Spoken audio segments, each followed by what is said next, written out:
last year I forgot to start the recording till like 15 minutes in, so I wanted to make sure I got that going before I forget again.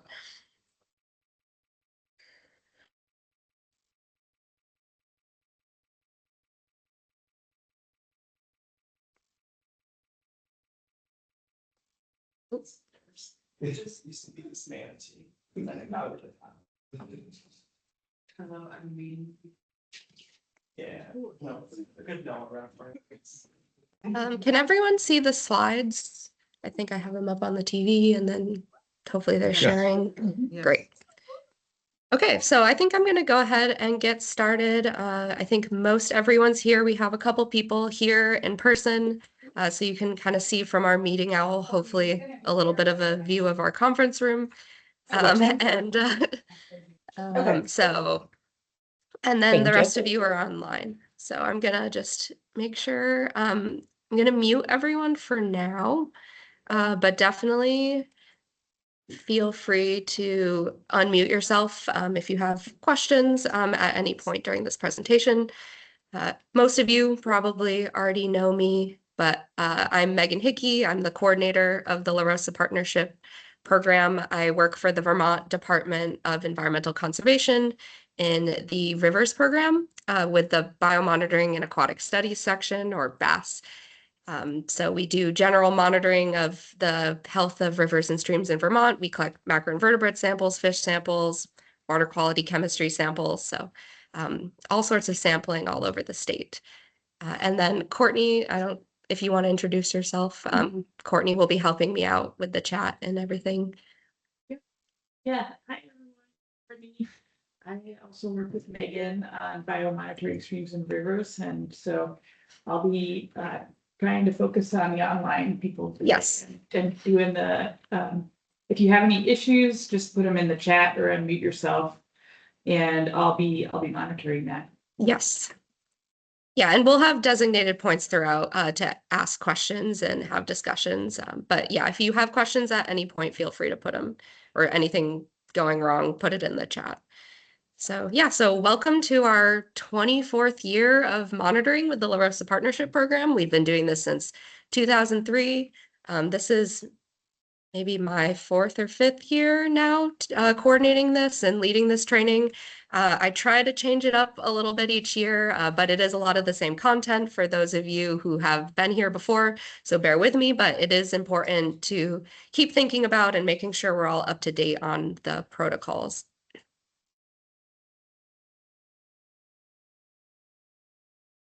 So just a quick orientation to Teams. I think most people are pretty acquainted with it at this point, but in case you aren't, here are the buttons at the top of your screen where you can turn your camera on and off and your mic on and off. You can raise your hand if you have a question, and then we have the chat as well, so feel free to add anything in the chat. And then there's a lot of people here, so we don't have time to have everyone introduce themselves verbally, but if you want to go ahead and put your name, your organization, and or the water body or watershed that you monitor, just so I have a general idea of who is here. I can also see the participant list, but it's nice to see in the chat which group everyone is part of, because I'm not necessarily familiar with which group everyone is part of. And while you're doing that, I just will add that everyone is welcome to this training, but it is more geared toward the project coordinators and the leads of these sampling projects, because in the past, that's what the point of this presentation was. But in this hybrid world where we can do virtual trainings, I've now opened it up to anyone who's affiliated with the LaRosa Partnership Program. Yeah, so that just keep in mind that not everything will pertain to you if you're a volunteer attending, but the vast majority of what I'll be covering today is important for both audiences, both coordinators and individual volunteers. So as you're listening, if you're a volunteer or if you're one of the groups where there's just one person who's doing pretty much all of the sampling, be listening for protocols and making sure that you're following those protocols while you're sampling, and any questions you might have about that. For those of you who are training volunteers to do the sampling on your behalf, listening for maybe how you would teach this to volunteers and ensure quality data is collected along the whole process. There will be some minor differences for those of you who are sampling for lake tributaries, who are part of those lake trib groups, usually part of a lake association. I will point those out when they come up, but again, you will be using the same protocols as everyone else. So if you're sampling a stream, you'll be following these same protocols. So I think most people have added in the chat. Hey, here's our agenda today. We have a lot to cover. Like I mentioned, there will be pauses at the end of each section to ask questions, but feel free to put your questions in the chat at any time. And if you are a volunteer, if you have very hyper-specific questions pertaining to the logistics of your specific organization, maybe save those for your project coordinator at another time. But if you have any questions that are relevant to the whole group, please feel free to ask those. And we will be taking, as long as we run on schedule, we'll try to take 2 breaks throughout this, mostly because I will probably need a break from talking for 3 hours straight. So we will try to get that, just 2 brief breaks for everyone to stretch your legs and get some food or coffee. I wanted to start with just a huge thank you to all of you. I really appreciate all you do. It's a huge amount of work. It really takes a village to make all this sampling happen each year.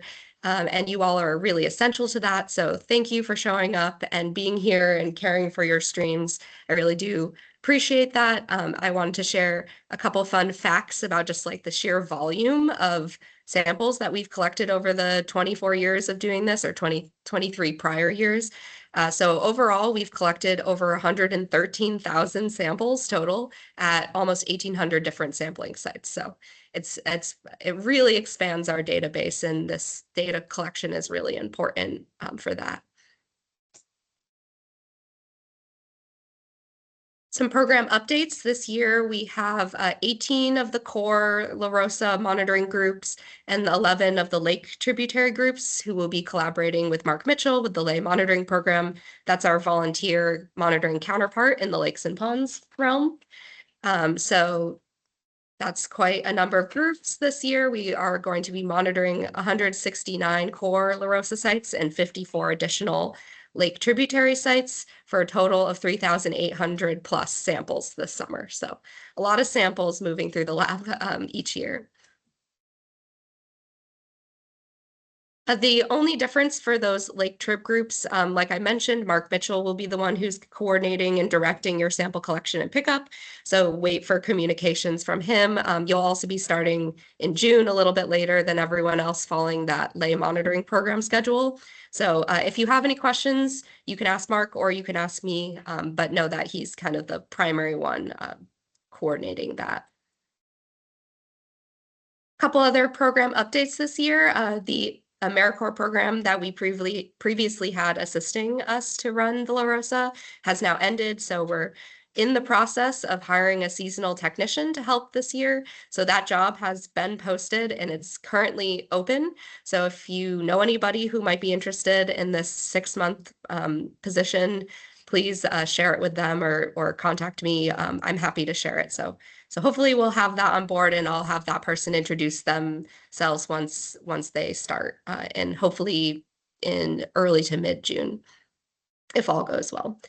And because we're going to be having an assistant again, I know I haven't been great about this. I've just been using my personal email address, which still works. You can still contact me, but once the temp starts, I ask that you use the general email address so both of us can see all the communications coming through and respond. It just makes it easier for 2 people to keep track of things. And then I did want to mention as well that Jeff Merrill will be doing the sample pickups again. He'll be helping me out with that. So you can also email him directly. I'll share out his email in an announcement with all of the sample pickup logistics. So Jeff will be the one who's doing pretty much all of the pickups. There's just 2 dates he can't do, and I'll probably be the one filling in on those dates. So I'll let you all know about this. But if you do have any changes to the pickup schedule that are last minute, you can contact Jeff directly. Okay, and then just to get into a brief overview of kind of the structure and scope of the LaRosa program. So like I mentioned, this has been going on since 2003, and it started as a way to make use of extra state resources, uh, particularly in lab capacity.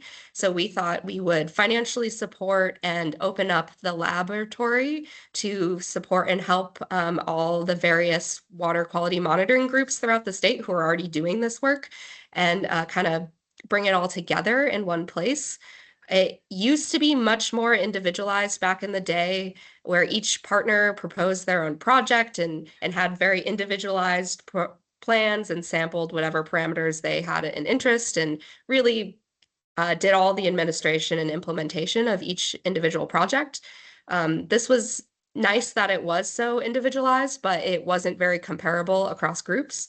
So back in 2021, we decided to overhaul the program model and made it completely standardized. Everyone follows the same sample plan, collects the same parameters, samples around the same dates, just so it can be, the data is more comparable across groups, across years.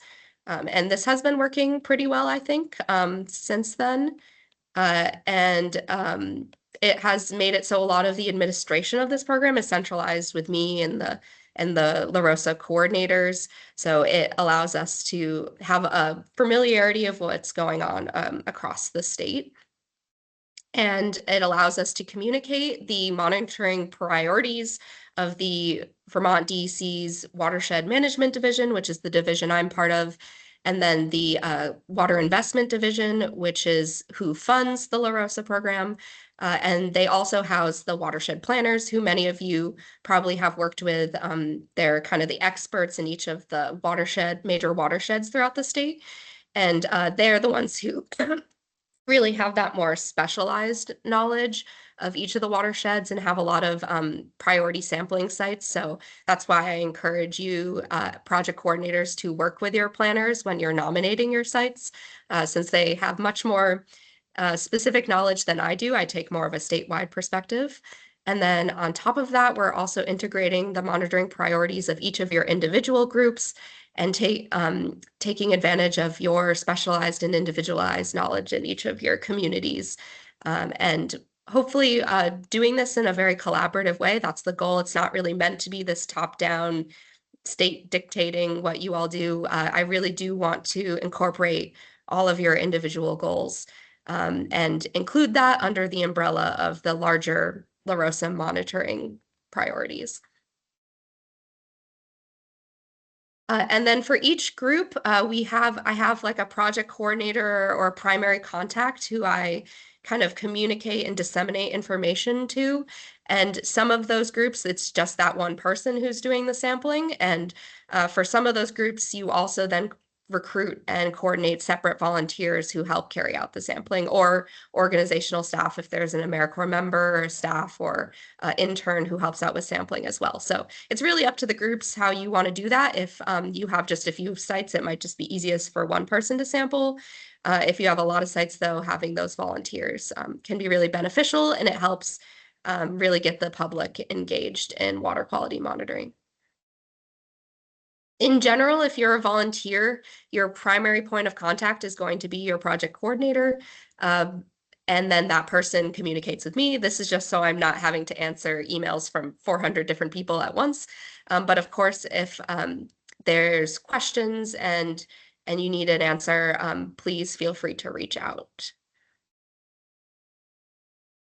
And then our overall program purpose is to provide meaningful water quality data for both you, the partner groups, and the Vermont Department of Environmental Conservation through community science.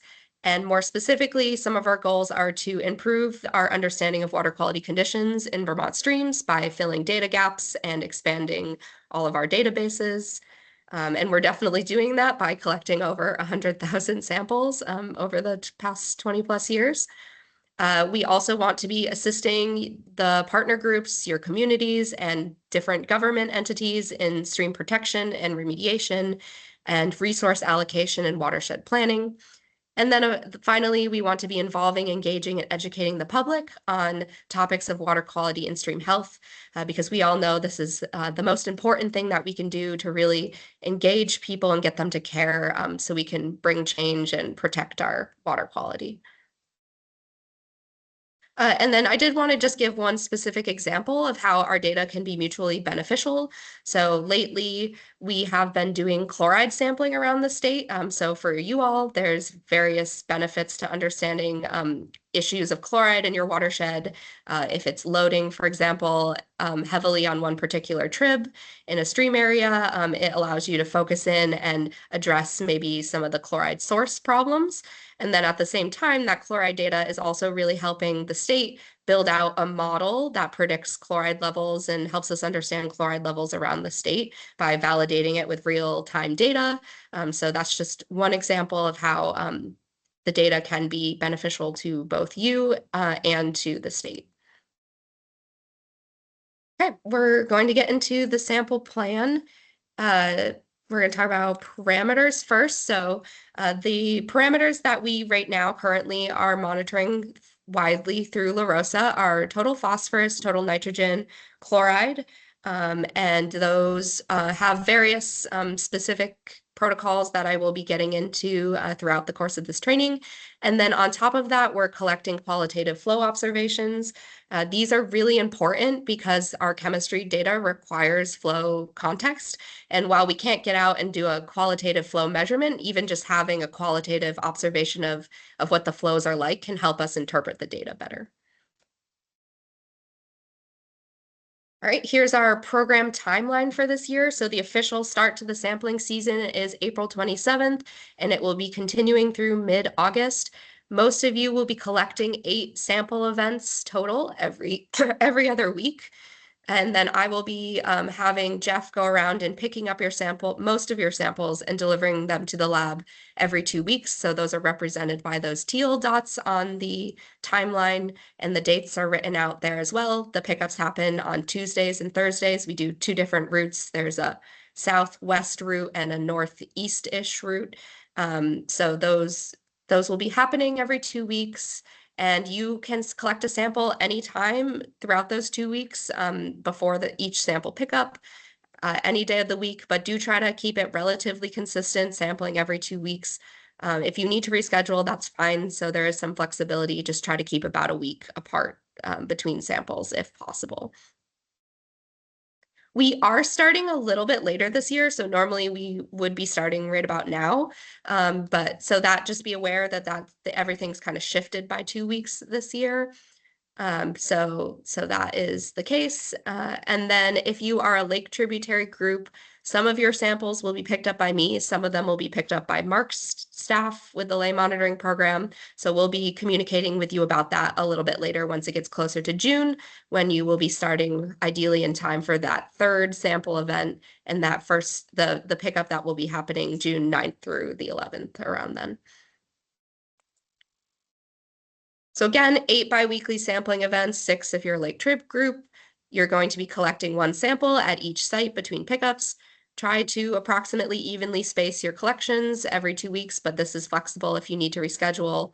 And you can sample any day between pickups. Just try to keep it consistent. If you have a large team of volunteers, you can even split between multiple days if you need to, as long as you're keeping it relatively consistent, and trying to keep at least a week between samples at each site. And just make sure you're not collecting more than 1 set of samples between pickups. This will get you off the schedule. If that does happen because you miss a sample event or whatnot, that's totally fine. Just let me know and we'll readjust. So here is the tentative sample pickup routes. I will be sending out a more detailed route explaining all of this shortly in the next week or 2. So this is roughly how we did it last year as well. So Tuesdays are our south/west route, and the Thursdays is the north/east. If there are any changes that you need made to this doesn't work for you, please let me know and we'll try to figure something out. But these are basically the same sample pickup locations as years prior, and they're generally at all your various offices throughout the state, or different natural resource conservation district offices as well. And then a couple of you are delivering directly to Vail, so we'll finalize those details. And then I think just Rethink Runoff, I will be picking up on my way into work since it's along my commute. Again, this is only for the core LaRosa groups. I haven't put the information in for the Lake Trib groups yet, so that will be coming later. And then I briefly want to mention high flow sampling. This is not super relevant, but just for background for those of you who have not attended this training before, we used to do targeted high flow sampling during rain or high flow events. And the point of this was just to get an idea of the range of the conditions experienced at the stream. So from the lowest of flows to the highest of flows. But this was really logistically complicated. It was really hard to sample based on the weather last minute. And it was generally not needed because when we sample our sites for approximately 3 years, 8 times each year, we generally happen to catch these high flow events anyway, just through the course of sampling. So it is no longer recommended. That being said, we're not banning it. So if high flow sampling is really important to your organization goals, just let me know and we can talk about it and just quickly check in just to make sure you're following protocols and it's going to work out logistically.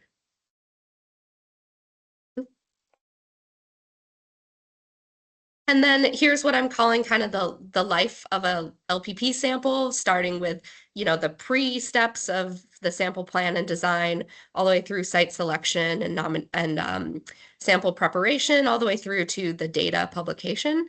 So I'm the one who's really doing that first part of setting the sample plan and the program design. I oversee the site nomination and selection, and then orchestrate these overall logistics of getting you your supplies, logging the samples in the Vail laboratory system, and ensuring everything is collected properly with the standard uniform protocols, and then doing a final check before submitting the samples, and then reviewing the data, quality assuring it, and publishing it in our database. Whereas you all are the ones, if you're a partner coordinator, a project coordinator, you're nominating the sites, you're picking out which sites are the most important to sample and suggesting them. You're orchestrating the specific logistics of each of your individual organizations and carrying out training and recruiting of volunteers if needed. And then you're the ones collecting the samples and out in the field doing all the grunt work and the important parts of actually getting the sample and collecting all the necessary information, including flow observations, and then submitting that to me. And also assisting with screening the data and making sure it looks good, and sharing it out to your constituents and communities as well once the data is published. And I just want to say again that it's really important that we consider data quality at every step of this process, because if there is a breakdown at any point, it can negatively impact the data, create poor quality data, and it can cause delays. And particularly at the data review step, which is where I get stuck a lot, which is why, as many of you know, I have not released the data from 24 or 25. That is some fault of just the fact that we've been understaffed and there's been a lot going on, but it is also because if there are delays and I'm trying to look into what might have happened with a sample that was collected 3 months ago, that can really be hard to do. So it's important to be doing this in real time as well for all of us. So yeah, so in the end, we're really hoping to produce this really quality data that can be used and improve the usability. So if the various people using the data can trust that it's going to be reliable, it's going to be used more widely. So that's really our end goal here. And I just wanted to check in. It's kind of a rhetorical question to think about throughout this presentation, but if you have any comments to add in right now, please do. But I am curious if there's at any point you find, especially as project coordinators who have done this for many years, is this process breaking down for you at any point or having delays or issues? And if so, please write it in the chat or let me know and we can figure out how to smooth it out and make it better. And then to briefly cover the various roles and responsibilities of the partner coordinators versus the volunteers. First, we'll start with the partner coordinators. You are the ones, again, who are nominating the sites. You are scoping out and maintaining familiarity with your sites. And you're ensuring that your samplers, if you have them, know access information and the coordinates of the sites. You're also preparing for sampling by attending this training, recruiting and training your volunteers, updating any program resources you might have, whether that be training materials, maps to sampling sites, websites, things like that. Coordinating sample storage and pickup, making sure volunteers know how to keep their samples cold if they need to, and delivering them to the proper location.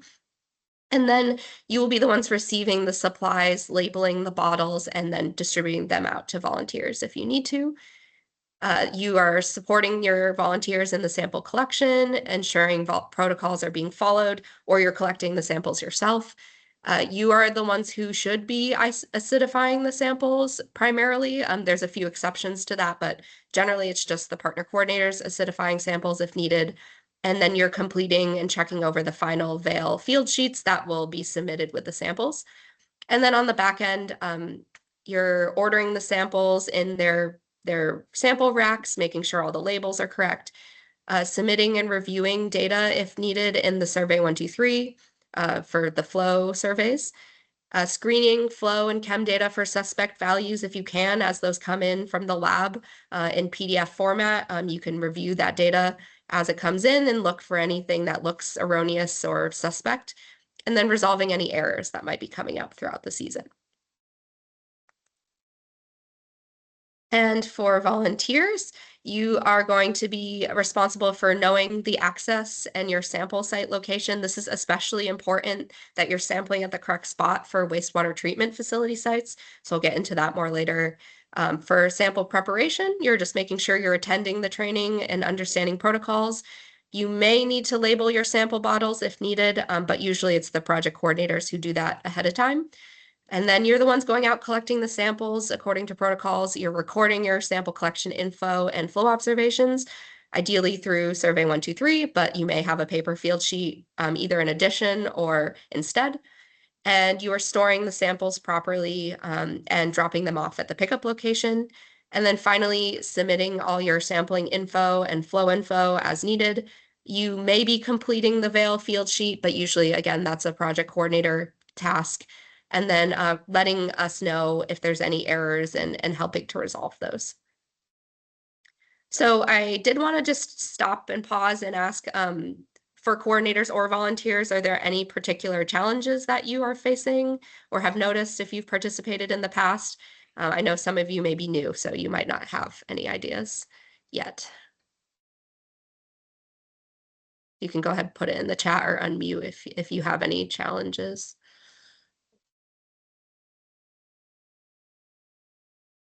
Okay. Yeah, I assume that was Kelly saying you'll address my questions later. That is possibly the case. Thanks, Rudy. All right, I'm not hearing anything in particular right now, but if anything comes up throughout the training, let me know. I did want to point out that all of our program protocols and roles and responsibilities and all those things are very well documented in the partner guide. It's kind of a beast of a document, but it is very searchable. It has a very nice table of contents. So it is easy to look up things, I hope, if you do have any like little questions throughout the season. So I'll be emailing this out shortly after the training, and it is also available on our website. So here's what the website looks like. This is also the primary place where I keep a lot of resources for all of you. So if you have any questions about when your pickup date is or various sampling protocols, or you need to watch a video of how to use the flow data dashboard or Survey123, that's all on the website. It's linked there. So here's another screenshot of all the various links. They're split into the different sampling resources. I've highlighted the partner guide here. But there's basically everything I'll be talking about in this training is linked on the website. And there's also an additional subpage that has some additional training videos and protocols as well. So you can also explore that too. So to wrap up this section, some key takeaways. Just a reminder, you'll be collecting one set of samples consistently bi-weekly 8 or 6 times from May through mid-August, or June if you're a lake trip group. Make sure you know your pickup day and location, and keep in mind that safety is a top priority, so don't sample if it's dangerous. And I'll be talking about later some tips for safety out in the field. And don't skip samples if you can avoid it. Instead, reschedule if you need to, unless, of course, it is unsafe to sample at your site or inaccessible for whatever reason, or, of course, if the site has dried up. And then if you're a volunteer, keep in mind that you should be contacting your coordinators first, and then me with any questions or changes. Please use the general LaRosa email address. And then be considering data quality in all steps of the sample collection and submission. So that means knowing your sample locations, making sure you're always submitting those Survey123 forms, even if no sample was collected, because that's how I track if a sample wasn't collected purposefully. And then review your samples, review those veil sheets, make sure all the information is there and correct. And project coordinators make sure those Survey123s are coming in, and you have one for each site for every sample event. And then check out the resources on the website. So I'm going to pause. Do we have any questions so far?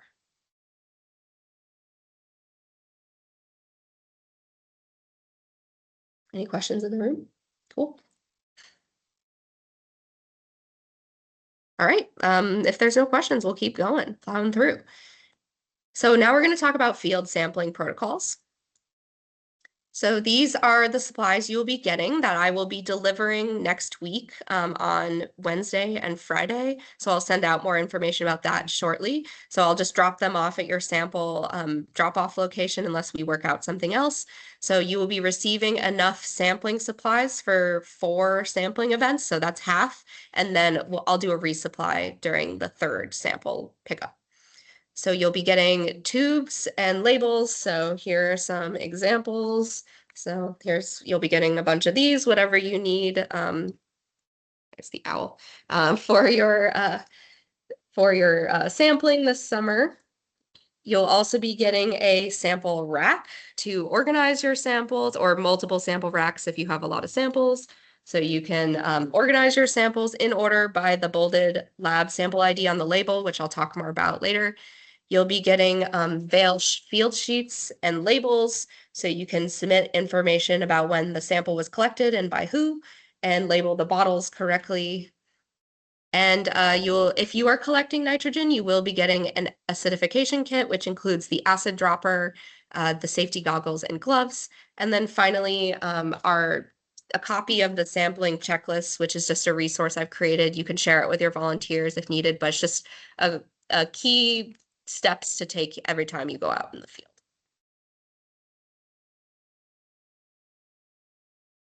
Ice is not provided. Obviously, it would melt by the time it got to you.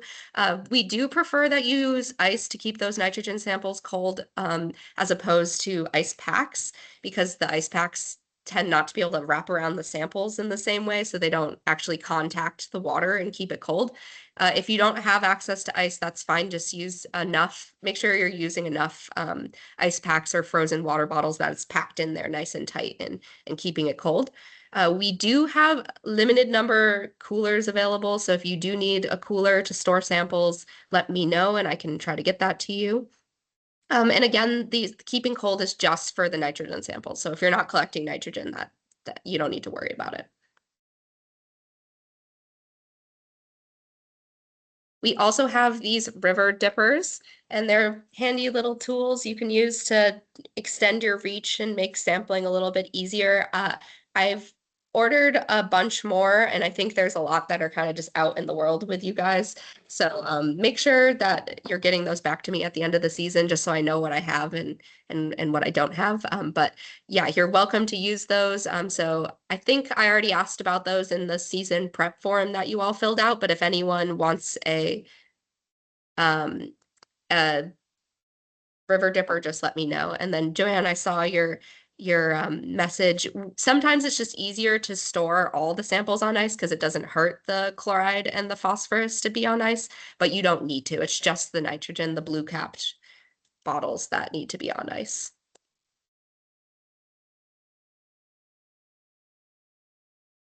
So here are our 3 different types of sample tubes. It is important that you label each tube correctly. So chloride is the one with the green cap, and you're going to be filling that to the 50 milliliter line, which is basically at the top, and then rinsing it 3 times when you collect the sample in the stream. I'll talk more about that later. Nitrogen is the blue capped, again, filling to the 50 milliliter line and rinse 3 times. And then phosphorus is the glass tube, and this is important, you'll be filling to that black line in Sharpie that's Sharpied onto the bottle right there. And this one is different where you don't rinse it, you just dip the bottle straight in the stream. Just a reminder, don't return dirty or used bottles to me. I'm just gonna throw them out. And it gets confusing because if I'm getting bottles back, I'm assuming they're clean. Because if you have unused bottles at the end of the season, you're welcome to return those to me and I'll reuse them. But if they're dirty and have been filled with water, just get rid of them because that's gonna contaminate future samples. So the labels that you'll be receiving, you'll be getting them paper clipped to the field sheets.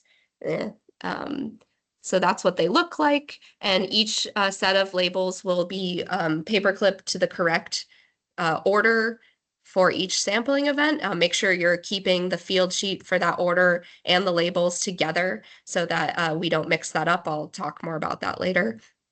And then you're going to need to apply the labels to the bottles, to the correct bottle, before you go out into the field. So make sure you do this while the bottles are dry. Place the labels vertically, so up and down like this, so that the barcodes can scan properly.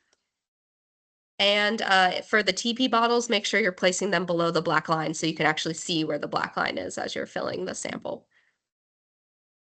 So that's that black line. Here's an up close look of a label. Here at the top, we have the parameter. So again, this matters what type of bottle. For chloride, this will be the green cap bottle. You have your LaRosa site ID, which is just how you identify your site. We have the location ID, which is just a database identifier. So when the data goes into the database, it's how it matches it with the correct site. And then we have a QC code or a quality check code. The R stands for just a regular sample. There's also a D, a -D, which stands for duplicate sample, and I'll be talking more about that.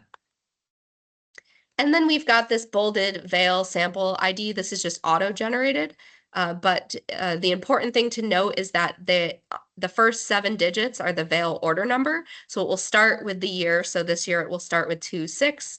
And every set of samples collected during a individual sample event will have the same order number. So it's really important that all the labels have the same order number and that order number also matches the order number on the field sheet submitted. Because if there's mismatches, it kind of messes everything up and I have to reprint labels and it confuses the veil staff. So just keep in mind they will come paper clipped together. So just note that that's how it's supposed to be. And as you're labeling, just make sure you're not grabbing labels from just any set of field sheets.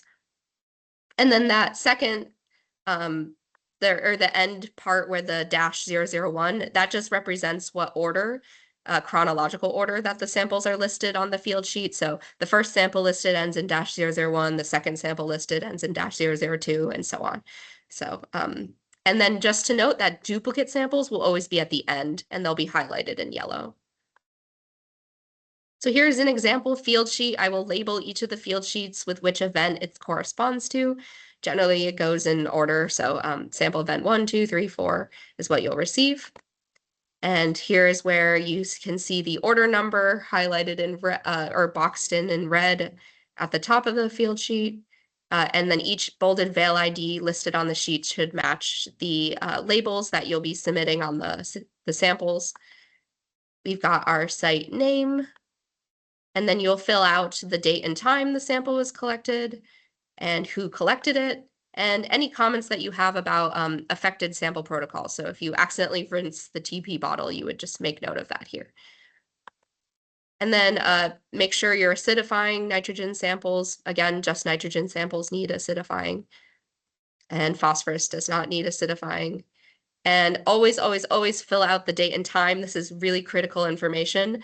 This is how the lab knows what time the sample was collected. And it's really important too to add an AM or PM. This is forgotten a lot because it's hard to tell. Did you go collect the sample at 6:30 in the morning or 6:30 at night? Because both of those are totally possible. If you happen to not collect a set of samples at a site, like say your site is dry, what you need to do is you need to cross out the whole site on the field sheet. And this is the important part. You need to write the word delete because that's the lab has to follow very strict protocols that they can only delete it if it says delete. And in fact, I also have to initial it as well. So just to make sure they know that they're not just willy-nilly deleting things. If you did collect samples at that site, but say you forgot one of the samples or your phosphorus bottle broke and the sample leaked out, something like that, you can just cross out that individual sample. Again, please write delete, and you can make note of that as well. Any questions about those sample supplies?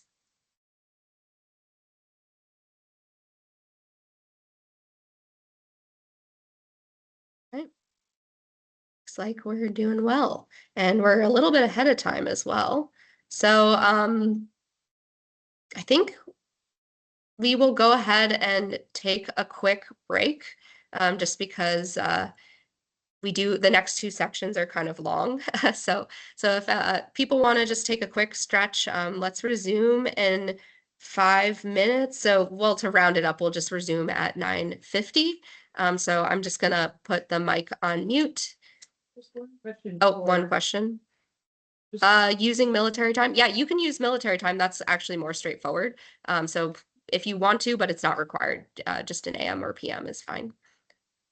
Yeah. All right. So I'm gonna mute. And if you have any questions that come up, put them in the chat. See you back at 9:50.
yeah, basically the summer when it's at base flows and things are like dry, that's actually when it, from the groundwater, it gets, the contaminated groundwater starts to play a bigger role than diluted runoff. So yeah, chloride can be quite high in the summertime. Yeah. All right. So we're gonna come back in. I know it's a few minutes past 9:50. Sorry about that. We were chatting here in the room. So just get started again. And we're going to get into, oh, yeah, I can repeat the bit about chloride in the summer. So chloride in the summertime tends to be quite high, kind of what you wouldn't expect. Of course, there are big spikes like immediately after, like when they spread salt on the roads and that gets washed into the streams. So there's quite high spikes in the wintertime, but then once it kind of infiltrates the groundwater. In the summer times during base flows, once a lot of the water has evaporated, that plays a larger role, and that's why the chloride values can be quite high in the summertime. This is the opposite for nitrogen and phosphorus, which are highest when there's big runoff events because it's transported. I think maybe it's transported easier. I don't know exactly why chloride dilutes more during those runoff events. Okay, so starting with the sampling sites, make sure that you are sampling at your specified coordinates within approximately 500 feet or so, so you can adjust the site a little bit. Just make sure that you're not adjusting it to be above or below a tributary. So if your spot is supposed to be above a tributary, don't move it to be below that tributary because that can influence the water quality. And this is especially important for wastewater treatment facility sites because we're specifically looking at the water quality upstream of the discharge. So if you accidentally move it below the discharge, then that kind of makes the data useless. So that's why that's really important that you're collecting it above the wastewater facility because basically we're trying to get a sense of what are the conditions upstream, and then the wastewater facility itself samples its discharge, and then the permitting people in the wastewater program can take a look at what are the background concentrations, how are they being affected by the discharge, and they can regulate that. So that's why we want the background of upstream. So an ideal sample spot is basically a spot where you've got some good strong flow happening. It's not like pooling, although of course some streams the whole thing is kind of pooling and moving slow. So just find the most flowing spot you can find kind of within that area. Make sure it is not near a tributary or a dam. So that could be a beaver dam or man-made. Of course, beavers kind of move in though. So if that happens, you can move your site and we can figure out what to do. And make sure it is easy to find again, because ideally you're sampling in about the same location every time. And the nice thing about the Flow Survey123s is if you're taking your phone out into the field and you're filling out the Survey123 app, it can track your location. And I know this sounds a little creepy, but it is actually really helpful for me because I can see where you actually collected the sample compared to what I have as the coordinates. And I can just cross-reference and make sure that everything looks good. You can turn the location services off if you're not comfortable with that. But I will say it is very, very helpful for quality assurance. If you need to move a sample site, you can do that. Again, just make sure you're not moving it to the other side of a tributary, and record those new coordinates and contact me or your project coordinator. And as you know, if it's within like 10 feet, you don't need to let me know, like if it's small like that. But if you're getting close to that 500 feet, let me know, and I'll just make sure it doesn't need to be like a whole new sample site. Once you're at your sample site, you're going to either wade or reach into approximately the center of stream flow as best you can. Make sure you're facing upstream, so the water is flowing toward you. You're going to wait for any disturbed sediment to flow downstream so you're not picking that up in your sample. If you're collecting nitrogen or chloride in those plastic tubes, you're going to rinse it 3 times with river water. So dip it in the water, give it a shake, make sure you're getting the cap rinsed as well, dump it behind you, and then do that 2 more times. Do not rinse a glass TP tube. Technically, this is because phosphorus can stick to glass. So if you rinsed it, it could subtly elevate the phosphorus. I did talk to the chemists and they did say that their instruments probably wouldn't pick that up. So I'm not too worried about that. But it's just what our protocols have always been. So we're just keeping it consistent. And then you're going to want to make sure you're dipping your bottle, not just at the surface, but about midway between the surface and the bottom in kind of a U-shaped motion, which I'll show in a diagram in the next slide. So again, make sure you're not touching the insides of the sample tubes or caps because this could contaminate. We actually had a sample on our team once where the chloride was like really, really high and everyone was like, what's going on? And then they realized it's because the person collecting the sample was eating some chips before they sampled. So that is why this chloride was so high. And then again, make sure you're not disturbing the sediment as you're dipping your bottle in. If you get some of that stream bottom sediment into the tube, it can elevate the phosphorus quite a lot. Like I've seen samples like where there's duplicates and one duplicate is like 20 micrograms per liter and then the other one's like 300. And the only thing I can think of for an explanation is some sediment from the bottom got in. So yeah, make sure you're not, if you do get sediment, dump out the sample and just do it again. Yeah. So even for phosphorus, because at that point, the contamination is going to be significantly higher than any sticky phosphorus would be in the glass. So here's that U-shaped motion I was mentioning. Again, you're going to be doing this against the flow. So kind of dipping it upside down and then kind of turning it right side up to scoop up the water as you bring it up to the surface. So for phosphorus, you're going to be filling your sample to the black line, err toward the side of overfilling, but don't fill it all the way up to the top because it makes it hard for the chemists to be able to see how much water is in there. Because if you overfill slightly, they can just pipette off the top and get it to the line. But if you do it all the way to the top, they can't really see it and it messes up their like if they accidentally add their reagent ahead of time and they're like, oh no, there's way too much water in there, that can really mess up the sample processing. So just make sure you're getting to about that black line or slightly above it, but not under it and not way over it. For nitrogen and chloride, it matters less. Just fill generally to the 50 milliliter line, which is essentially to the top or up to the bottom of the cap. Not a big deal as much, but yeah, just make sure you're filling that up. And if you do accidentally overfill your tubes, the easiest way to get some sample water out of your tube instead of trying to just like pour it out like this, it's actually easiest to kind of flick your wrist and do little flicks. And that works really well to just get little amounts of water out. And if you do accidentally underfill a TP sample below the line or flick out too much of the water, the best way to get it to the right level is just to take the cap and fill it with some stream water and kind of dump it in to top it off. So that way you're not, contaminating the glass with more phosphorus. So use the cap in order to do that. And here again is that black line that's really important to fill to for the phosphorus tubes. And there's the 50 milliliter line on the nitrogen and chloride tubes.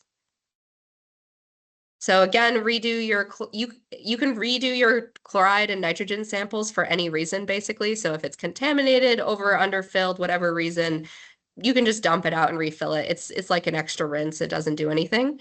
For phosphorus, only redo it if it's contaminated with sediment. And then the big thing you're gonna want to make sure is that your caps are threaded on properly. I don't know what it is, but especially these blue cap tubes, the caps just like don't always thread correctly. And then the sample leaks out. So just make sure that those are closed properly and not leaking. If you are using a river dipper, there's a slightly different protocol. Basically, you're just going to have to also rinse the river dipper container 3 times. Make sure you're storing it with like a plastic bag over the head of it when it's not in use. And then when you take it out into the field, just dip the river dipper into the water, give it a swish, dump it out, do that again 2 more times. Again, you're going to reach into the center of stream flow and dip upstream using the same U-shaped motion. Sorry, I saw a question just came in. If TP has to be retaken because of sediment, do I want that noted? Sure, like it can't hurt. I don't think it'll really impact things. But yeah, actually that could be helpful to know because if the sample does still somehow come in contaminated or something, that could explain it. But yeah, go ahead and make a note if you do retake it. And then once you collect the sample with the river dipper, you are going to then still have to rinse the sample tubes and caps from water within the river dipper. Again, don't rinse the TP tubes, but do rinse the plastic ones 3 times, and then refill the river dipper as needed and pour it from the dipper into the tube to the correct fill line. There's a couple of situations where you would not collect a sample. So one being if the stream is dry, stagnant, but like in a disconnected kind of puddle way. Like some sites there, it's full of water, but it's just not really moving because it's backing up behind like a culvert or something like that. Still collect a sample if it looks like that. But if it's like basically not really a flowing stream anymore with disconnected puddles, don't collect a sample. Don't collect a sample if you can't sample because it's so low that you would disturb the sediment if you tried to collect it. Usually you need about 3 or 4 inches of water to get a good sample without bottom sediment, unless of course it's like a hard bottom stream that mostly is just cobbly or rocky, and then you could probably get away with less.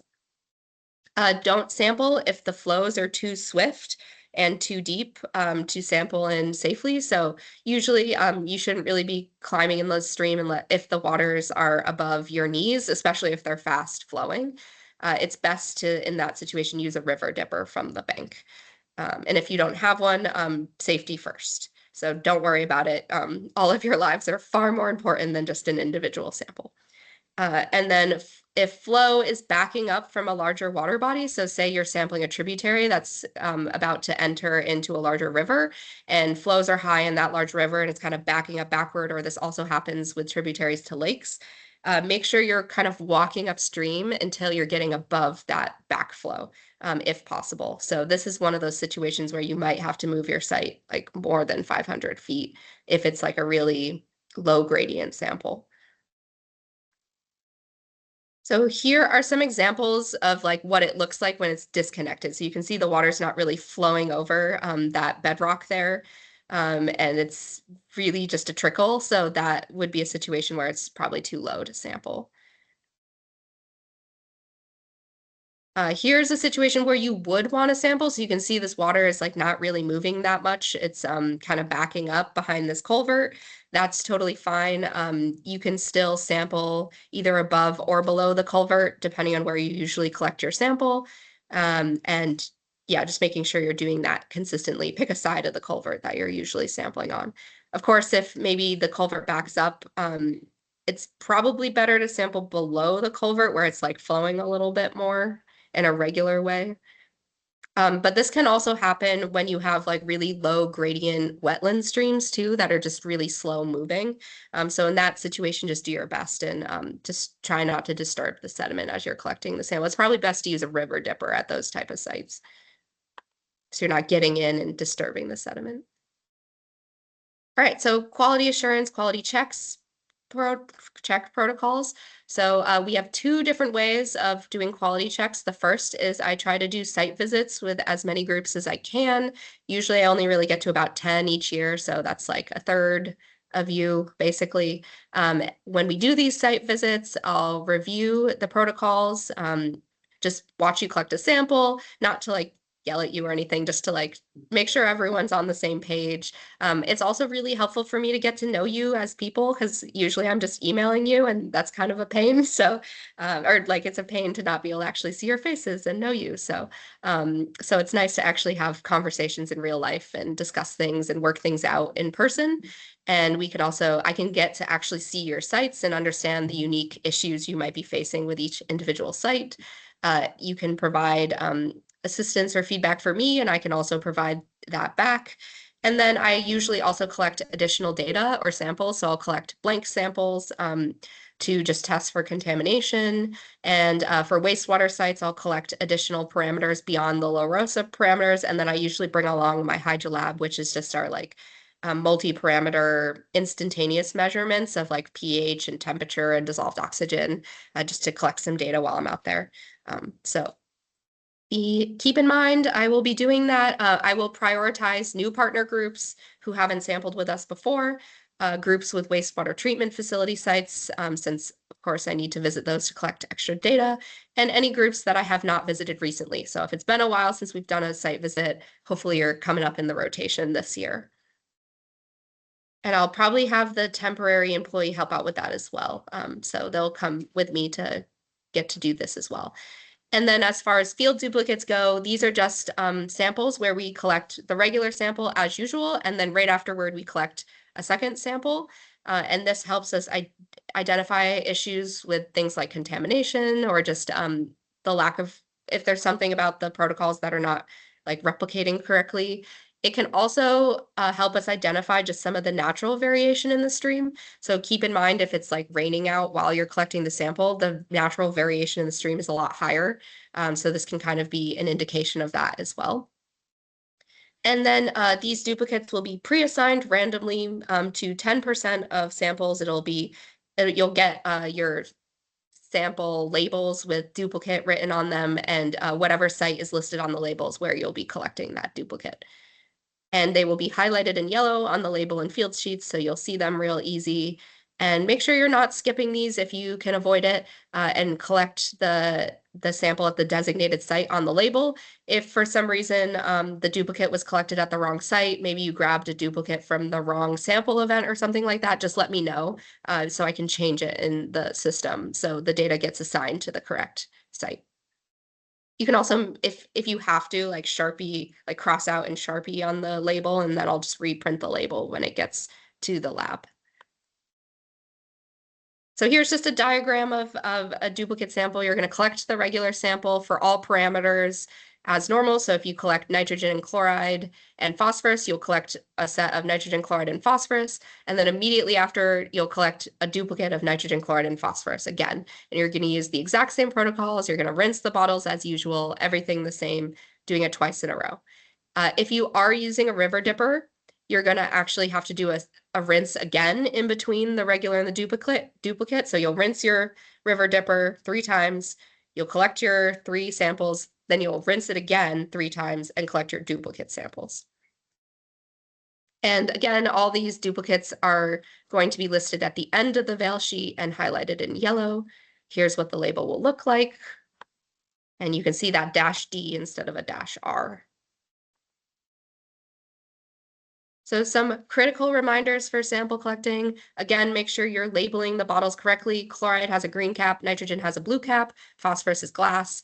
Fill to the 50 milliliter line for the plastic tubes and rinse 3 times. And for the glass tubes, fill to the black line and do not rinse.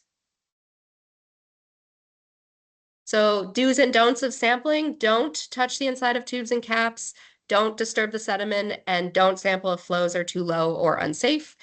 And do flick the tubes to pour off any excess to get to the correct fill line. Ensure the caps are threaded properly. Redo the sample if it is contaminated and you see chunks of dirt floating in the sample. Sometimes there's just dirt suspended in the water column. If you're positive you didn't hit the bottom, that's okay. But if you think you might have hit the bottom, just to be safe, dump it out and redo it. If you do bring your dogs out sampling, great, but just make sure they're out of the water or just far downstream so they're not going to disturb the water upstream of where you're sampling. And collect duplicates at the sites highlighted on the label. And then as far as where to sample, make sure it's within 500 feet of the coordinates, it's easy to find, and sample where flow is strongest in the center of stream flow, and away from tribs, dams, or areas of backflow. Any questions or strategies for training volunteers that you have found to be effective to teach them these protocols? Oop.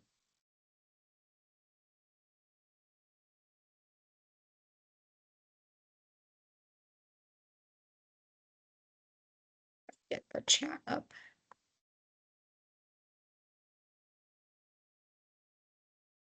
When is the start date? So the season is going to be starting in April 27th. The first sample pickup is, I think it's May, whatever the Tuesday, Thursday of, I think it's the May 12th and 14th are the first pickup. So anytime between April 27th and your first pickup in the second week of May.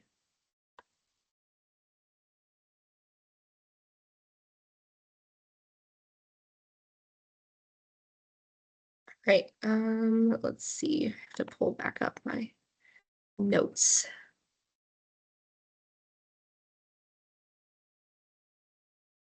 There we go. We're going to do a quick review game. So you can put your answers in the chat and we'll talk about them if there's any confusion. So the first question is, you can move a site if it isn't in a good location, true or false? And people in the room can answer as well too.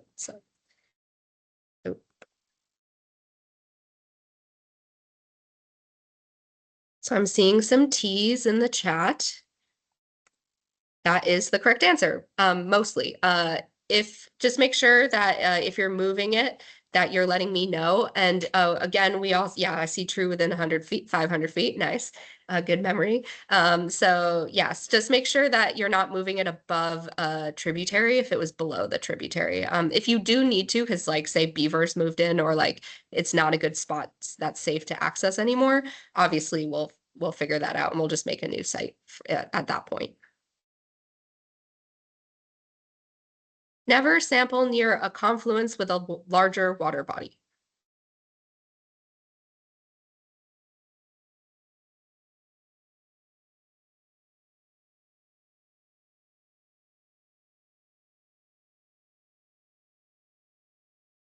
Nice. Rudy says depends on if it's backing up. That is, yeah, technically false. You do want to sample near a confluence with a larger water body if that's where your site is, because a lot of times we're trying to catch the upstream watershed of that tributary. But if it is backing up, you're going to want to move your site to be out of the backflow. So yeah, good job. Number 3, tributaries don't affect the water quality downstream in the receiving waters.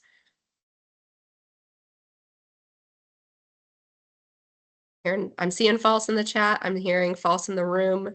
Yes, so this is false. I mean, of course, if it's like a really tiny intermittent trib, but if you're sampling close to it, it's very possible you might just be getting in the flow of it, and that would have slightly different water quality than your main receiving water body. So again, don't move your site above or below the trib. And if you are sampling below a trib, because that's where your site is, make sure you're leaving room for mixing or outside of the influence of the tributary. All right, number 4, bottle dippers or buckets must be rinsed 3 times before sampling. True or false? Heard true in the room. I'm seeing T in the chat. Yes, so this is true. Make sure those get rinsed because they can also be contaminated with sample water from a previous site. Number 5, if you pour off a sample below the fill line, you can dump it out and redo the sample.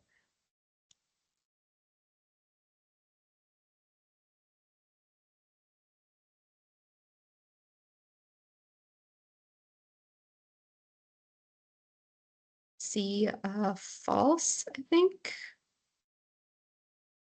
This one's a little bit of a tricky question because it's both true and false, depending on the parameter. Oh, I see some people saying that, yep, preferably not for TP. So for TP, you're going to use the cap to top off, but it is true for nitrogen and chloride. It doesn't matter if you can just redo the sample if you need to. If you contaminate a phosphorus sample, that's the glass bottle, you should recollect the sample. True or false?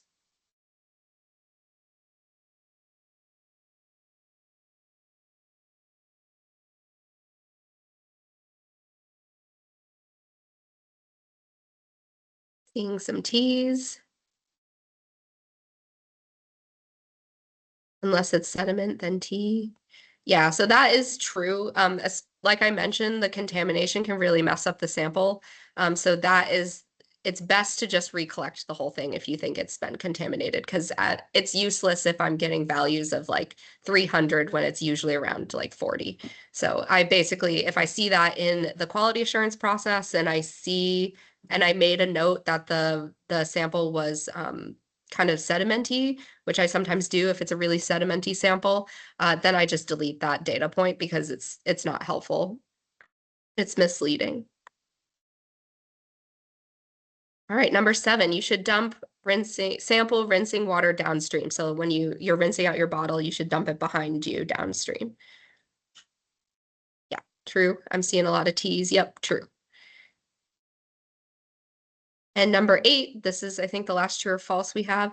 When collecting a duplicate pair, river dippers should be rinsed 6 total times throughout collecting both sets of samples. True, yeah. So that's 3 times for the regular sample and 3 times for the duplicate because you're going to rinse again in between the regular and the duplicate. This is just so we're replicating protocols exactly.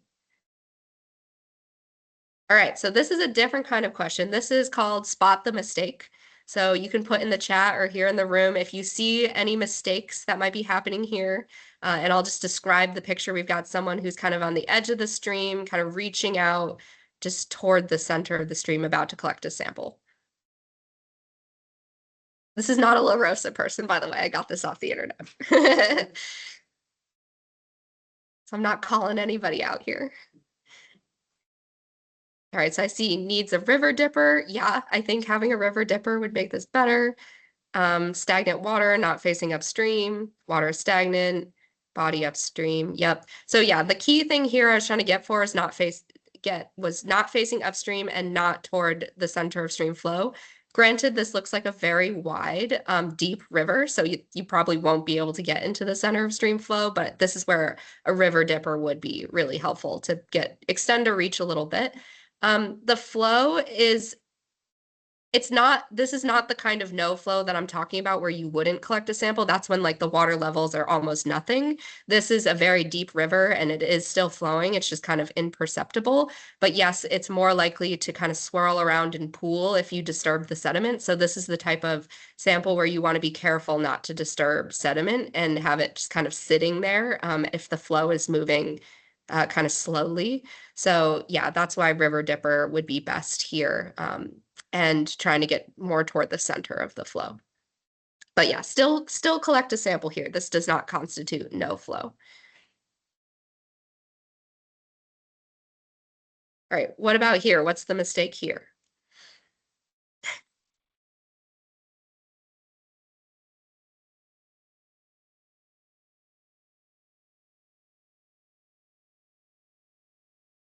Yeah, sediment and sample and water too low. Yep, sediment and sample. So yeah, this is not a good spot to collect a sample. If the whole stream looks like this, don't collect a sample at all. If this is just like the one spot, and you can get kind of upstream or downstream where it's a little more flowing. But yeah, definitely don't collect a sample just on the edge of the stream where it's super dirty. All right, so this one is more of a live view. Um, So this one might be kind of tricky to see on camera, but I have a sample here and it does have water in it. And I'll pass this around the room. Take a look.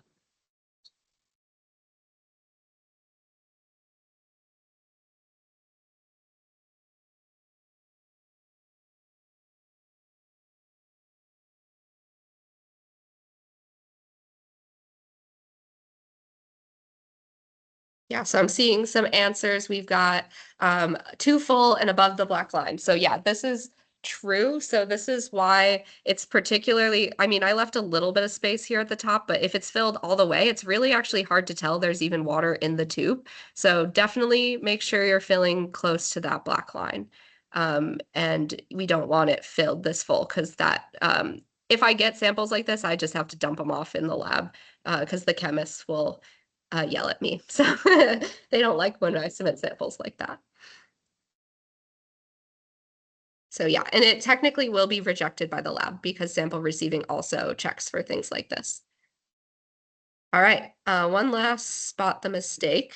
So I will also pass around our sample rack. But you can see it on the screen.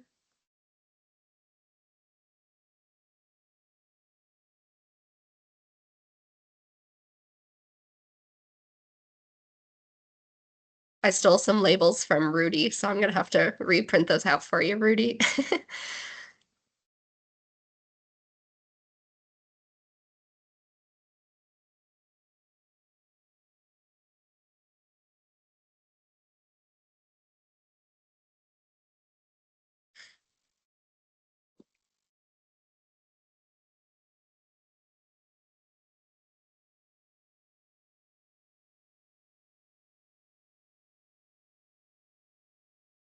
Tube is upside down.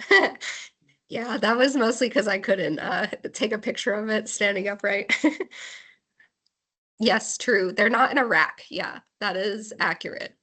It is a lot harder when the samples are just kind of thrown in a bag. So that is definitely not, it was not what I was going for, but that is true. That's a good point that the samples should be in the rack and they should be in order. How you order it with the different parameters is kind of up to you. I think the best way to do it is to order chronologically each individual parameter. So like in this phosphorus together and it's 1, 2, 3. And then there's the chloride here, that's just number 1. Do that as opposed to like this. So these are both the first site and this is the second and this is the third. So it's best to keep all the parameters together. If you have a lot of samples, you can also just put them in separate racks. And each set of parameters should be ordered numerically with this bolded, if you can see that, but the bolded bail ID.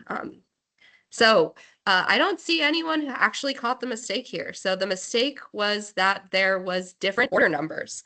So order number or number 2 was ended in 225.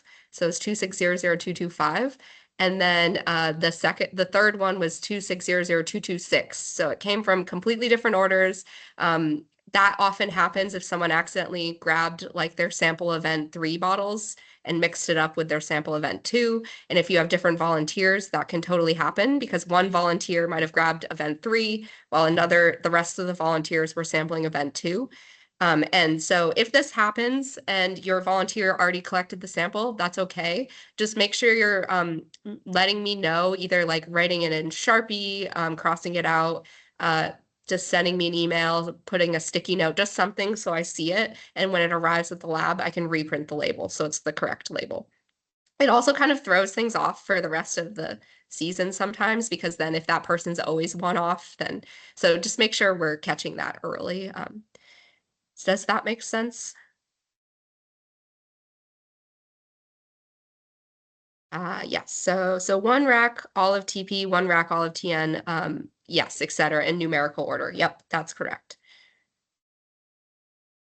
And yes, the bottom of the meniscus should be at the black line for TP tubes. So that's just like when you have water in a bottle, there's capillary action and it kind of makes a U shape. So have the bottom of the U of the water touching at the black line. But don't worry about getting it at that exact, honestly. It just needs to be close to the black line and just above and close to the black line. And if it's off a little bit, the chemist can adjust it. Yeah, as far as I saw something about the labels being put in the wrong direction. While it is definitely easier, yeah, yeah, you are gonna have to look really close at these labels. This is what I do. So when I receive the labels, I literally go through every one and I have to check for these things because if I miss them, sample receiving gets frustrated because we have a lot of samples. So if I drop off 200 samples and there's mistakes on them, a lot of mistakes, then it can add up. So I try to check for these kind of mistakes ahead of time to keep sample receiving happy, since I'm one of the biggest groups of sampling samples that get dropped off each week. So yeah, but it's nice because it's kind of a game. So if I can submit a perfect set of samples with no mistakes, then I feel proud of that. So I give myself a sticker.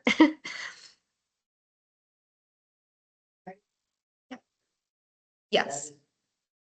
Those numbers increase from sampling week to like that Yes. would be like 2 weeks apart. Exactly, yeah. So like this is sample event 1. All of it is going to be 265, ending in 265. This is sample event 2. It all ends in 266, and it's usually in order like that, unless I mess something up.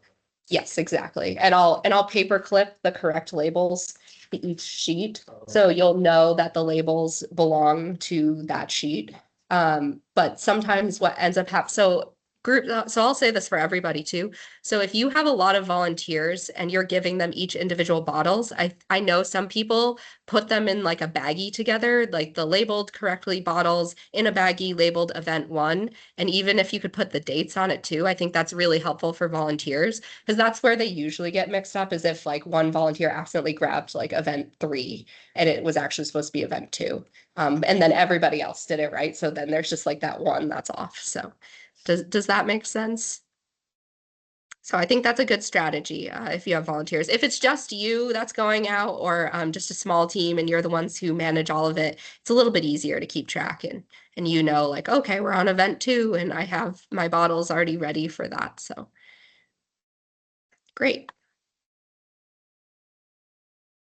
Oh, one more, spot the mistake, and that is a kind of zoom in of what the label looks like so you can see it clearly.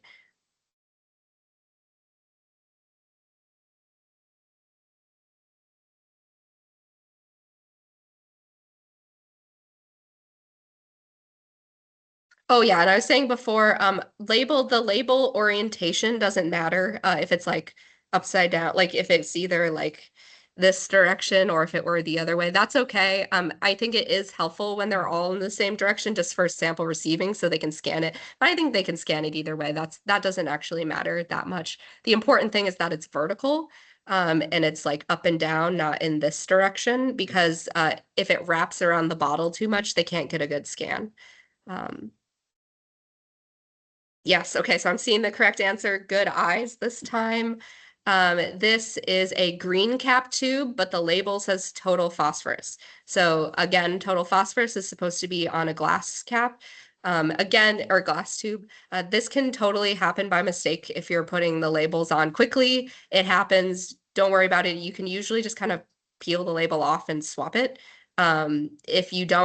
If you can't do that, it's too sticky or whatever, just let me know and I'll just reprint it and fix it. Yeah. Yes. Yeah. Yeah. So I just highlight it with like a yellow Sharpie, like this. Did it with this one. So just to make it easy to see, like, okay, that's a duplicate. And if you're giving it to a volunteer, it's helpful to put the duplicate for that site in the same baggie with the original site so that they know, like, okay, I'm collecting all of these instead of like getting to the end and being like, oh, we never went to collect that duplicate. If you miss a duplicate, not the end of the world, cross it out on the field sheet, write delete, and I'll reassign it. Or I usually do slightly more than 10% to account for that. So yep, there's the fact that it was a phosphorus label on a green cap chloride tube. Okay, actually I forgot I have some field sheet ones, so there's a couple more. So what is wrong with this field sheet besides the fact that I didn't write collected by person? That's okay. I meant to include that in there. Nice, people got it right away. Good job. Yeah, so we're missing the AM, PM, 6:35 could conceivably be in either the morning or the night, and that's a 12-hour difference. So, and that's important, especially for nitrogen, because it needs to be acidified within 24 hours. So knowing when exactly the sample was collected is important. What is the issue with this one? And yes, I also forgot to put the volunteer collected by in. That information is less critical, but again, good to have. You could also just put in the coordinator name too. So if you're doing this for your volunteers and you're the one filling out all the field sheet for all your volunteers, you can just write at the top, like all samples collected by Kelly Stetner, if that's your group, or Megan Hickey or whoever. And it's okay. You don't have to have each individual volunteer's name. It's mainly just meant to be like who to contact if something went wrong with the sample. Yes, so I see the correct answer here. So we did not write the word delete. So it's important that if you didn't collect a sample, or the bottle broke, or you didn't go to a site at all. Oh yeah, and we didn't circle that nitrogen was acidified. That while it's helpful to have it as a reminder, like you're circling physically nitrogen was acidified, that's like a good reminder. The lab doesn't actually really check that it's written on the field sheet. What they do is they do a pH test. So they will pH test every sample that's supposed to be acidified to make sure it was acidified. But yeah, make sure you're writing in delete specifically because otherwise they don't know if like maybe the sample's coming later or something like that. So they don't want to delete something that shouldn't be deleted. All right. So any questions about that before we move into flow observations? Great. Oh, I see a question, Kelly. Yes, I had a question and I've been writing them down as we go. Yeah. And I just needed to find the document. So once the total nitrogen samples are acidified, how long is the hold time on that, provided it stays refrigerated? 24, no, 28 days. So yeah, so the hold time once it's acidified and cold is 28 days. Okay, And and then I'll put that in it. Awesome. And the only other question I had, it might be more specific to, it might not be appropriate for the entire group, but one of No, my go ahead and chloride ask only. me. Yeah. Awesome. One of my chloride only sites is on a private road. I've never been on this little unnamed stream before. And the upstream of a town garage / salt storage is on a private road. Mm, The only place to get this sample is from this private road above the town garage. And I I have not see. been able to reach the landowner yet. I just mailed him a card yesterday just to Okay. confirm, hey, can we, I was hoping that he wasn't home when I stopped by. The town Yeah. clerk only has a PO box, no phone number. Wow. Sorry, long story short, Yeah. since there doesn't appear to be reasonable access upstream, but I have easy access downstream of the town garage, should we still collect from the downstream site only, or try to do both? And I'll just have a letter on hand for the volunteer in case, we can leave it at the landowner's door, and then just keep it on hand in case the landowner comes by and says, "Who are you?" That's a tricky one. And I think that is relevant to everyone because I think other groups have definitely encountered this kind of situation. We have another group where the landowner must have seen the person sampling and like started putting up no sampling, like no trespassing signs on one side.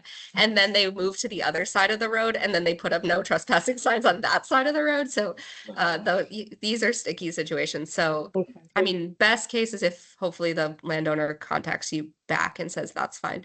But I don't want to make anyone uncomfortable. And Right. generally we try to respect private property. But sometimes, if it's just a quick grab in the sample, I don't know, but let's talk about that. And I'll talk to Sean, Okay. who's the one who probably suggested the site, and see if it's still useful for him to have just the downstream data. Okay. So Super. Thank yeah, you. I'll get back to you on that. See what our official protocols are.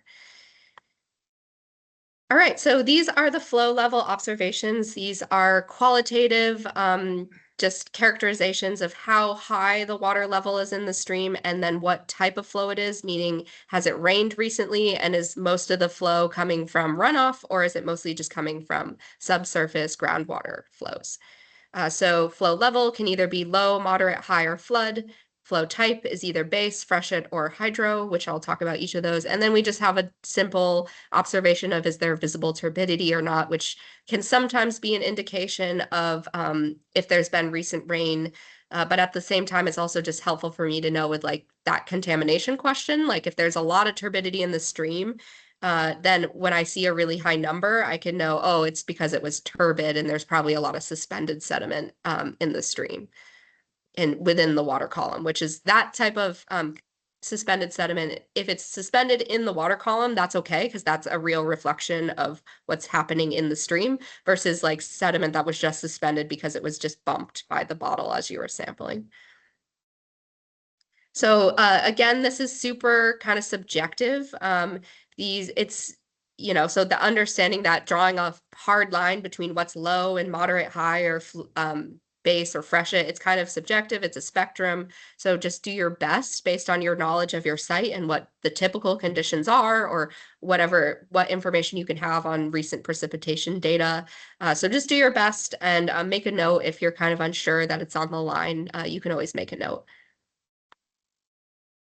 So for flow level low, Again, the best way to do this is just to actually measure it with a stream gauge, but we can't install stream gauges at every LaRosa site. That's not practical. So the best we can do is just kind of give our best judgment of what the lowest flows are relative to the range of flows at the site. So you're roughly, if we're going to quantify, it's the lowest 25% of flows. Generally, they're occurring during the late summer, but obviously last year we had a drought kind of all summer long. And usually you'll see the stream bed is partially dry with gravel bars exposed that you can kind of walk along on the edge, like in the photo here. Then we've got flow level moderate. This is the mid-level flow conditions or the most typical flows experienced. So if you get to a site and you're kind of like, I don't know, it looks normal, that would be moderate flow level. And generally speaking, you can look for some visual cues of the stream bed is mostly underwater, but it's not, the water level isn't rising up to the top of the stream bank yet. It's just kind of covering most of the bottom. One thing to keep in mind that moderate flows may occur when the flow speed is very slow, even if the water level is at the top of the bank. So like in this picture here, you can see this is a really slow moving wetland stream. So the water level is it looks full, it's all the way at the top. But especially if you know there's been no recent rain and this is what the site normally looks like, that would mean that this is probably more of a moderate flow because the flow speed is so low. Because flow is really, when it's measured, it's a measure of the volume of water and how fast it's moving through that section of the stream. So speed of flow is part of the discharge or flow calculation. So it's a rate. So make sure that you're taking into account flow speed and not just volume. But generally looking at the volume is a good place to start for the majority of stream sites. For flow level high, again, these are the highest 25% of flows, so it's well above the typical level of flow. It usually happens in the early spring when we have a lot of snow melt happening. So right now, all of our rivers are kind of rushing. I was falling asleep last night, kind of listening to the stream in my backyard that I normally can't hear, so that's probably a high flow. It can also occur due to rainfall any time of year. So if there's been a recent rain event in the last 24 hours and it dumped a lot of rainwater, chances are your flow level is going to be either like a high, moderate, or high. Some visual cues to look for is that the stream is full from bank to bank, but not yet spilling onto the floodplain. But this is not a hard and fast rule. So if you just see in general that the water levels look pretty high, they're flowing really fast, and it's just much higher than it normally is. Not all streams are going to get completely to the top, but if you're like, yes, this feels like the highest 25% of flows that I've seen, then it's probably a high flow. And then flood level, this one's kind of the most objective, where it's when the stream is exceeding bank full and accessing the floodplain. So again, this usually only happens in response to really heavy freshet or rain events, and it occurs usually around less than 5% of the time, unless we're having another 2023 or 2024 year where we had a lot of floods happening. But these are usually unusual. And you'll see submergence or active transport of terrestrial and woody vegetation. So you can see the stream is kind of covering up trees that aren't normally inundated with water. So it's outside of that stream bank. Oh, and key thing is if you see these conditions, do not get in the water, do not sample, don't sample if flash floods are predicted. These are really important safety issues. So if you're concerned about flood conditions, you're seeing like a flash flood alert, don't go out and sample just to be safe. And there's actually something you could mark. There's a site status you can mark on the Survey123 that just says couldn't sample because of flood, and it'll auto fill in flood and freshet flows for you just so we can track that.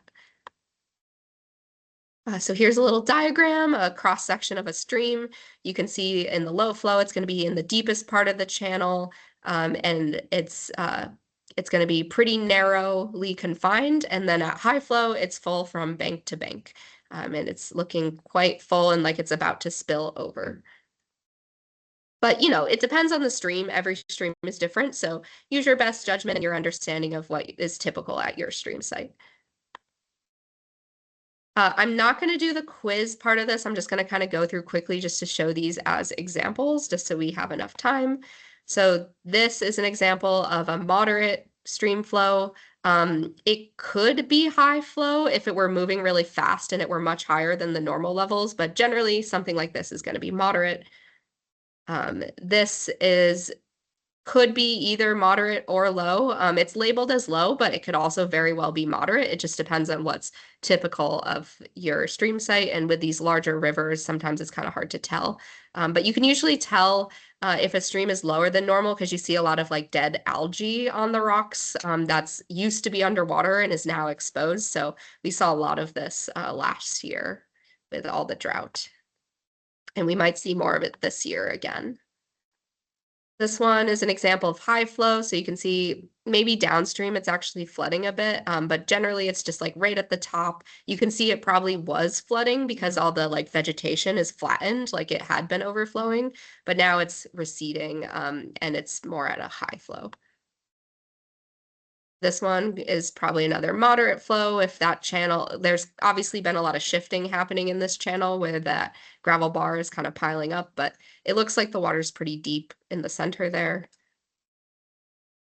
This one is obviously flood. That's a really scary looking stream. Definitely don't sample when it looks like that. There's a lot of white water. And then the next example is, it's a small stream, so that's probably about moderate flow. Because if it's a small stream, it might not typically be that full of water or that it might be usually this low and shallow. But if this is abnormally low and shallow, then that would be low flow. All right, any questions about flow level?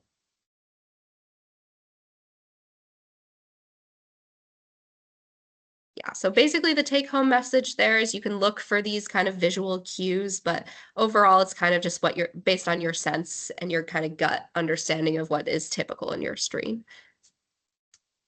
All right, so moving on to flow type. There's 4 different flow types. There's freshet, base, no flow, and hydro, and I'll talk about each one of them. It's generally referring to if there's been a recent rain event. This time of year, there could be some snow melt reaching the streams, but by the time sampling really gets going, snow is probably gone by now. So generally, we're talking about a freshet event is referring to recent rain that is still influencing the water levels in the stream, so either actively rising or falling. So a good way to check on if there's been recent rain is there's a volunteer collected precipitation data site called CocoRaws. You can also go to like the NOAA has a website as well that they update with that one is actually more like this only has observations for specific points where people have rain gauges set up, but the NOAA one does more of an aerial estimate of like the whole area received a certain, oh yeah, Rudy sent another resource as well. So just you can also just check your weather app too and just see like, did it rain this morning? So whatever resource you want, I'll put links to all of these in on the website, and in the email I'll send out summarizing all the resources from this training. And so you can check that and see like, oh, within the past, usually they show the past 24 hours and just see how much rain occurred in the past 24 hours. If it was less than 0.1 inches, well, it sometimes can still be freshet even when it's that low. So if it was, it's kind of hard to know. So like obviously if it's actively raining or you can see water kind of moving on like the roadsides or whatever and things still look pretty wet, it's probably still freshet. But if you've had, about 0.1 inches of rain or more, that's definitely probably still impacting the flows. If it's under 0.1 inches, but over 0.05, that's kind of a gray area depending on the stream size. But again, look for turbidity, things like that. But I'll get more into that as we go through. So the first flow type I'm going to talk about is base flow. This means that the water level is relatively constant. It's not rising or falling in response to runoff. And subsurface flows are what account for all the water in the stream. Typically, it can co-occur with low and moderate flow levels. It can happen with base high can be a thing, but that's more rare. That's like if the water table is really high because there's just been a lot of rain or snow melt recently. So like on this hydrograph that I have on the right, you can see that point in red. That's if you zoom out like this, it's more clearly a freshet, but if you zoom way in, that like might look like a steady, relatively steady flow level. So that's kind of like that could be a high base. So that can occur, but it really depends. Yeah, so you'll just have to use your judgment based on if there's been recent rain or there's turbidity in the stream that's not normally there that's coming from runoff. So on this hydrograph here, we have the date on the x-axis and the flow level on the y-axis. And the arrow is pointing to a sample event that occurred on the Black River in 2018. And you can see, if you look closely, that the water levels are relatively constant. They're not changing drastically like they are in the spring, in April. So that would be base flow.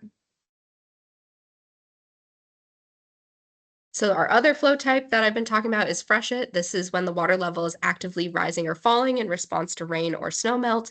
The water is often very turbid due to stormwater runoff and resuspension of bed sediments, and it can co-occur with all flow levels. So you can see there's some base flow conditions on this hydrograph again, where there's spikes in the hydrograph, and that indicates there's been a freshet event, and it's even when just starting to rise. So even if it's barely risen, that's still considered freshet because it's rising. And even when it's also falling after a rain ends, that's still freshet. Where it turns over into base is kind of like once it's no longer actively transporting nutrients into the stream. So again, that's really hard to tell unless you're looking at the chemistry data or a gauge or whatever. So if you think that the rain happened long enough prior to your sampling, then that's means it's probably since returned to base. If the stream levels look normal and the water looks clear. And I also have a question on the Survey123 that asks like how much rain is in the past 24 hours. So you can kind of indicate through that too, and I can look at it when I'm quality assuring the data and kind of make a judgment based on that. Hydroflow is a unique situation that doesn't really apply to most of you here. This is just when there's been a rapid release of water from an upstream dam. And this doesn't just mean any dam, like a dam that's actively being controlled, like the water level is actively being controlled on the dam. So really the Connecticut River is the main place where we see this because kind of the flows are kind of regulated all along the Connecticut River, but it can happen on other larger rivers too. It can also happen if a beaver dam were to suddenly release, but the chances of you being out there sampling while that happens are pretty low. So that's unlikely. So usually it's not going to be hydroflow. And there still can be a freshet flow happening, even if it's hydro, because of the dam. So maybe just make in the comments that like whether it's if there's been a rain event. And I have that question as well that asks if it's had recent rain.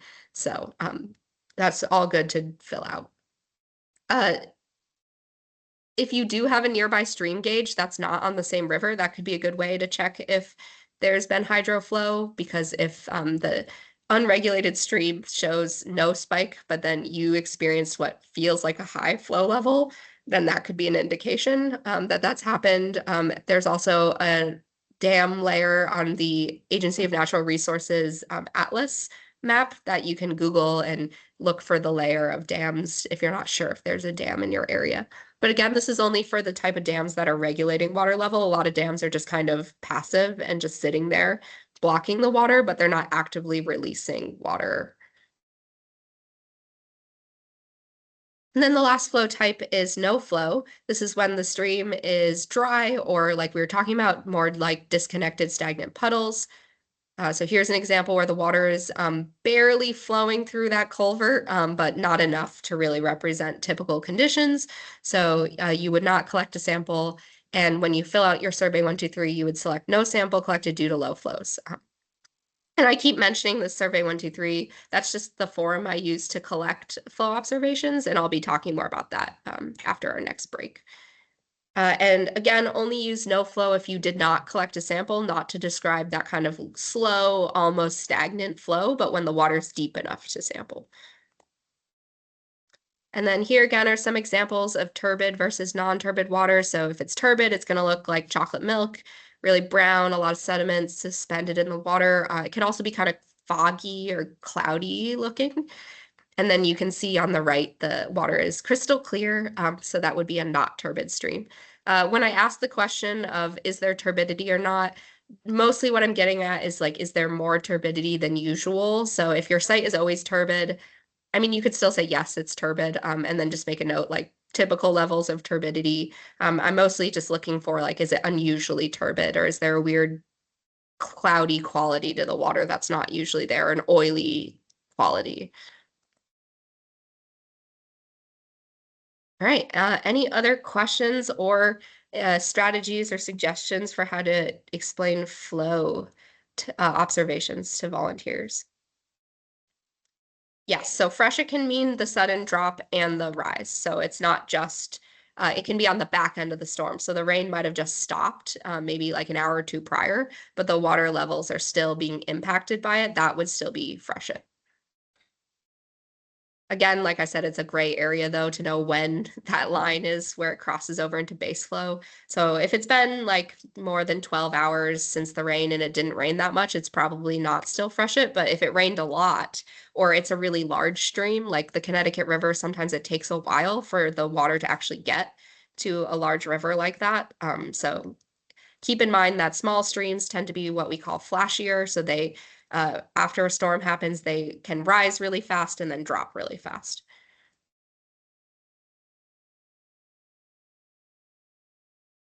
Okay, keep moving along.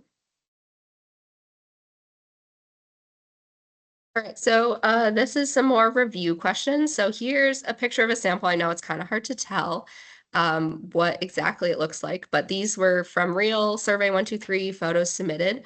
Should you collect a sample if it looks like this, yes or no? Or either A, yes, or B, no, or just Y or N.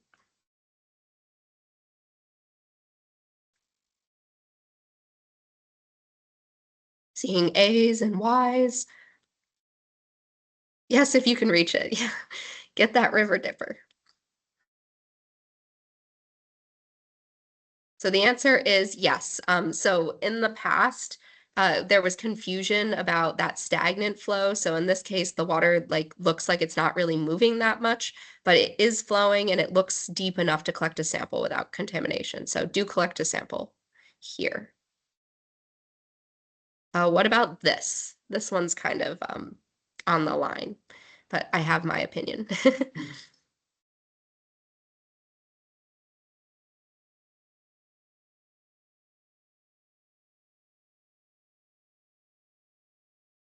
Very cool. I'm seeing some Ys, and I agree with that. I think you could definitely get a sample, maybe a little bit upstream where it's a little bit deeper.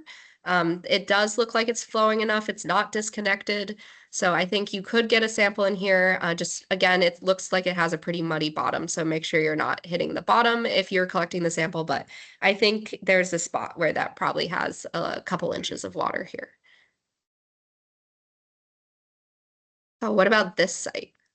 And if you look upstream, you can see there's a beaver dam.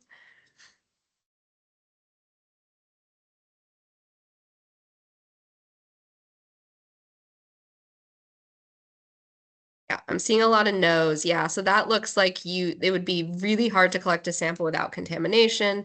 Then, of course, there's the issue of the dam kind of blocking the flows and like maybe a lot of mud kind of mixing as it's going through the dam. So this is a weird situation. This is one where we would talk about it. Maybe we would move it upstream to kind of get above that dam. But then the water's pooling, so that's affecting things too. So this is a tricky situation. But yeah, so that's one where we would maybe want to talk about the specifics of your site and what the purpose of the site is. And that would affect whether we chose to keep sampling here or move upstream or what.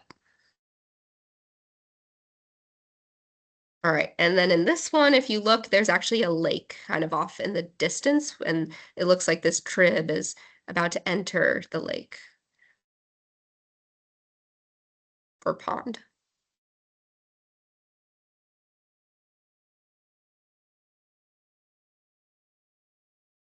All right, so I'm seeing some Ys and some As. This one's a trick question. Yes, do collect the sample, but not here. site is probably being influenced by the lake. So if you can move upstream where it's a little less backflowy from the lake, if you're far enough away from the lake that you feel like you're getting a good sense of just the trib and not the lake, then yes, sample here. But I would say that it's maybe best to move upstream a little bit more. But yeah, it is hard to tell. These photos aren't the greatest. All right, what about this site?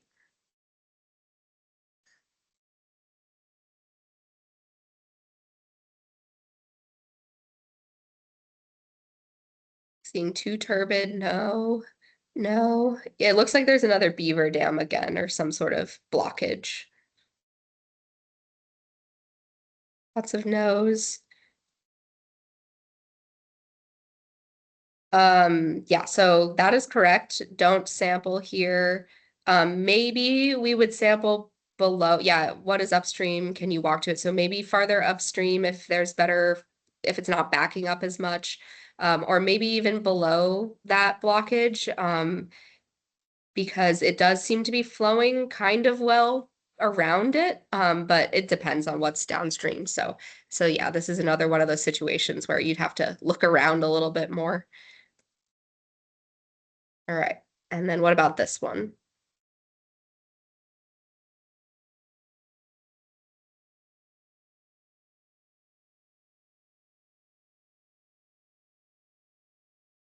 Oh, I'm seeing mixed. This one's controversial. Yeah, it is hard to tell. All right, so I say yes, because it looks like there's some rocky bottom there to me, which tells me that there's some sort of stream bed and the water is flowing, and it's probably connected through that grass, but yeah, it's really hard to tell. I think this site we actually moved to be where the stream was more clear and not kind of spreading out in like a fluvial fan through the grasses there. So you would maybe want to consider moving it if there's a better spot, but if this is the only option and you can see a riverbed, then yes, go ahead and sample. And it does look like contamination is unlikely just because it's not a muddy bottom. It's got rocks, like solid cobbles in there. So less likely to be contaminated. Okay, what about this?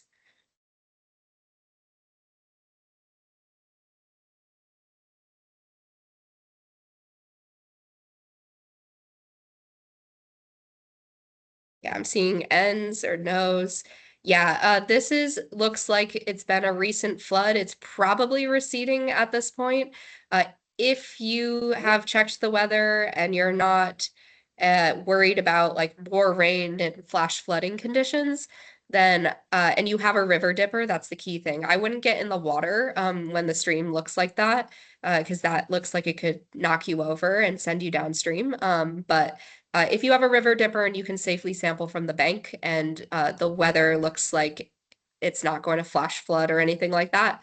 But yeah, again, safety is always a priority. So if you're worried about safety at all, don't collect a sample.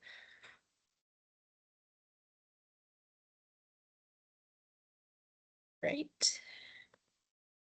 Okay, so we have hit our next break time. So this one's a little bit longer. Let's come back by 11:10.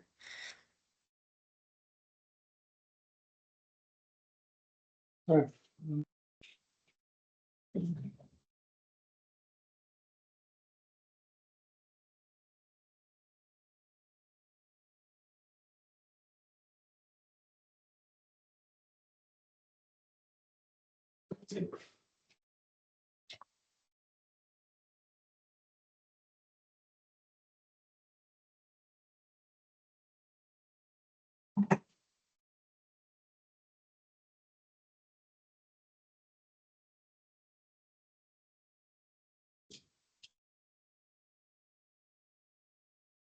So I'm off from break till 11:10.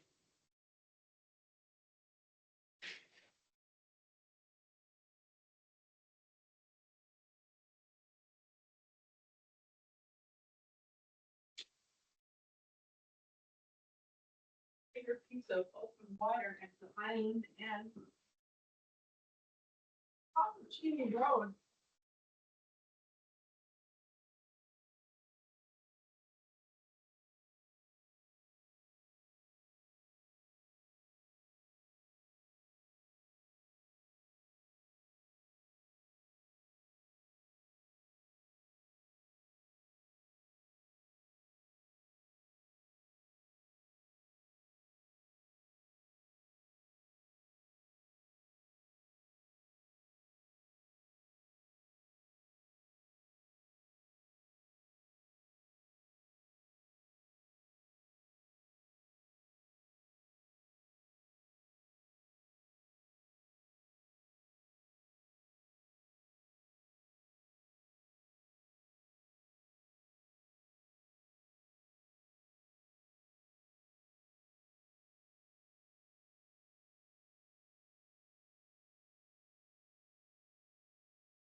All right, it's 11:10, so we're gonna get started again.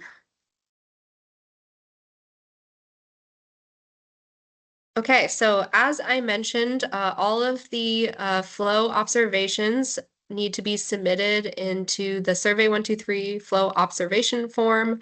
There's two different ways you can do this, either just by clicking a link and typing, it'll just bring up the form in your browser, or you can download the Survey123 app, which I generally prefer because I think it is easier to use. You can use it in the field because it functions offline.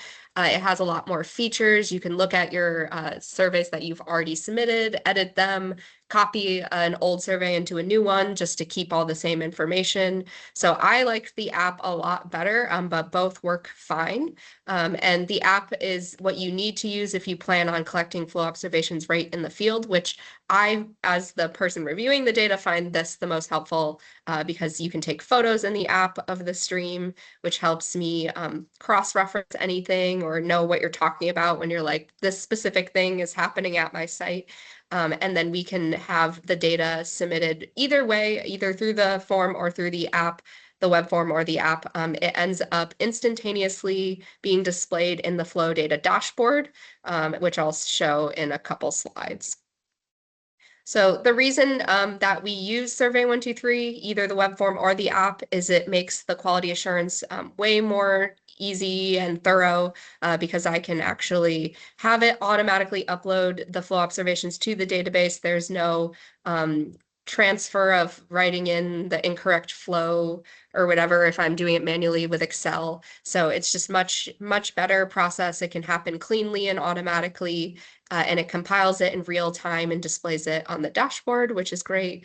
And it's really easy to use and straightforward. So I like Survey123 a lot. So like I mentioned, you can either download the app, it's free, you don't need an account. I think it has a more user-friendly design. It can be used on a smartphone, but it can also be used on a computer or tablet. And it is usable offline with no cell service. Yes, it's called ArcGIS Survey123. But it should come up either way if you just search Survey123. There's also a link as well that will auto prompt you to download the app if you don't already have it. And like I mentioned, you can view and edit past submissions, and you can copy submissions into a new survey as well. So the data is already populated and you can just change, say, like the flow level for that day or the site name, depending on what you're changing. I am going to go through how to use both the app and the web form in this training, but just know there's also more in-depth tutorials on the website. Don't be intimidated that it's a 19-minute long video. It's mostly because I'm blabbing a lot about all the various features and how to do it on your computer versus your phone, but it's pretty easy to learn and quick regardless. And then this is what the web form looks like. Yeah, Bonnie. So Bonnie asked, do we have to load a new survey for this year? Yes, I will get to that. But yes, so the link is the same every year, but you're going to have to reload in the actual form itself into the app before you go out in the field on internet, just to update it for this year. So I'll explain that more. It'll make more sense in a second. So this is the web browser version. Again, there's a link you can just follow. It's the same link every time, every year. And it is simpler to not have to download an app and do it online. But the issue is that you can't see your survey once it's submitted. I can see it, but you can't. So if you made a mistake or you forget if you submitted it, there's no way of knowing other than asking me. So that's why the app is nicer. And it does not work offline. So you do need internet or at least cell service if you're completing this on your phone, which it's not as user-friendly for the phone. It's really meant to be used on like a computer web browser. So likely you're going to have to record your data in the field on paper and then bring it home with you and complete it afterward. It's just more convenient to do in the field because it'll auto fill out the date and time based on when you're doing the survey versus you having to manually type that in when you do it at home. But again, I think the best case for this is if you have a volunteer who's just sampling one site and they don't want to mess around with the app. This is a very simple way. You can just give them the link and they can fill it out on their computer. So again, it requires internet, and so you would have to record the data on paper. while out in the field. So here's the link to the Survey123. Actually, it's not updated right now. So if you download it, it's going to be last year's and you're going to have to update it. It's very simple to update. It just is a matter of clicking update and it'll auto prompt you to do it.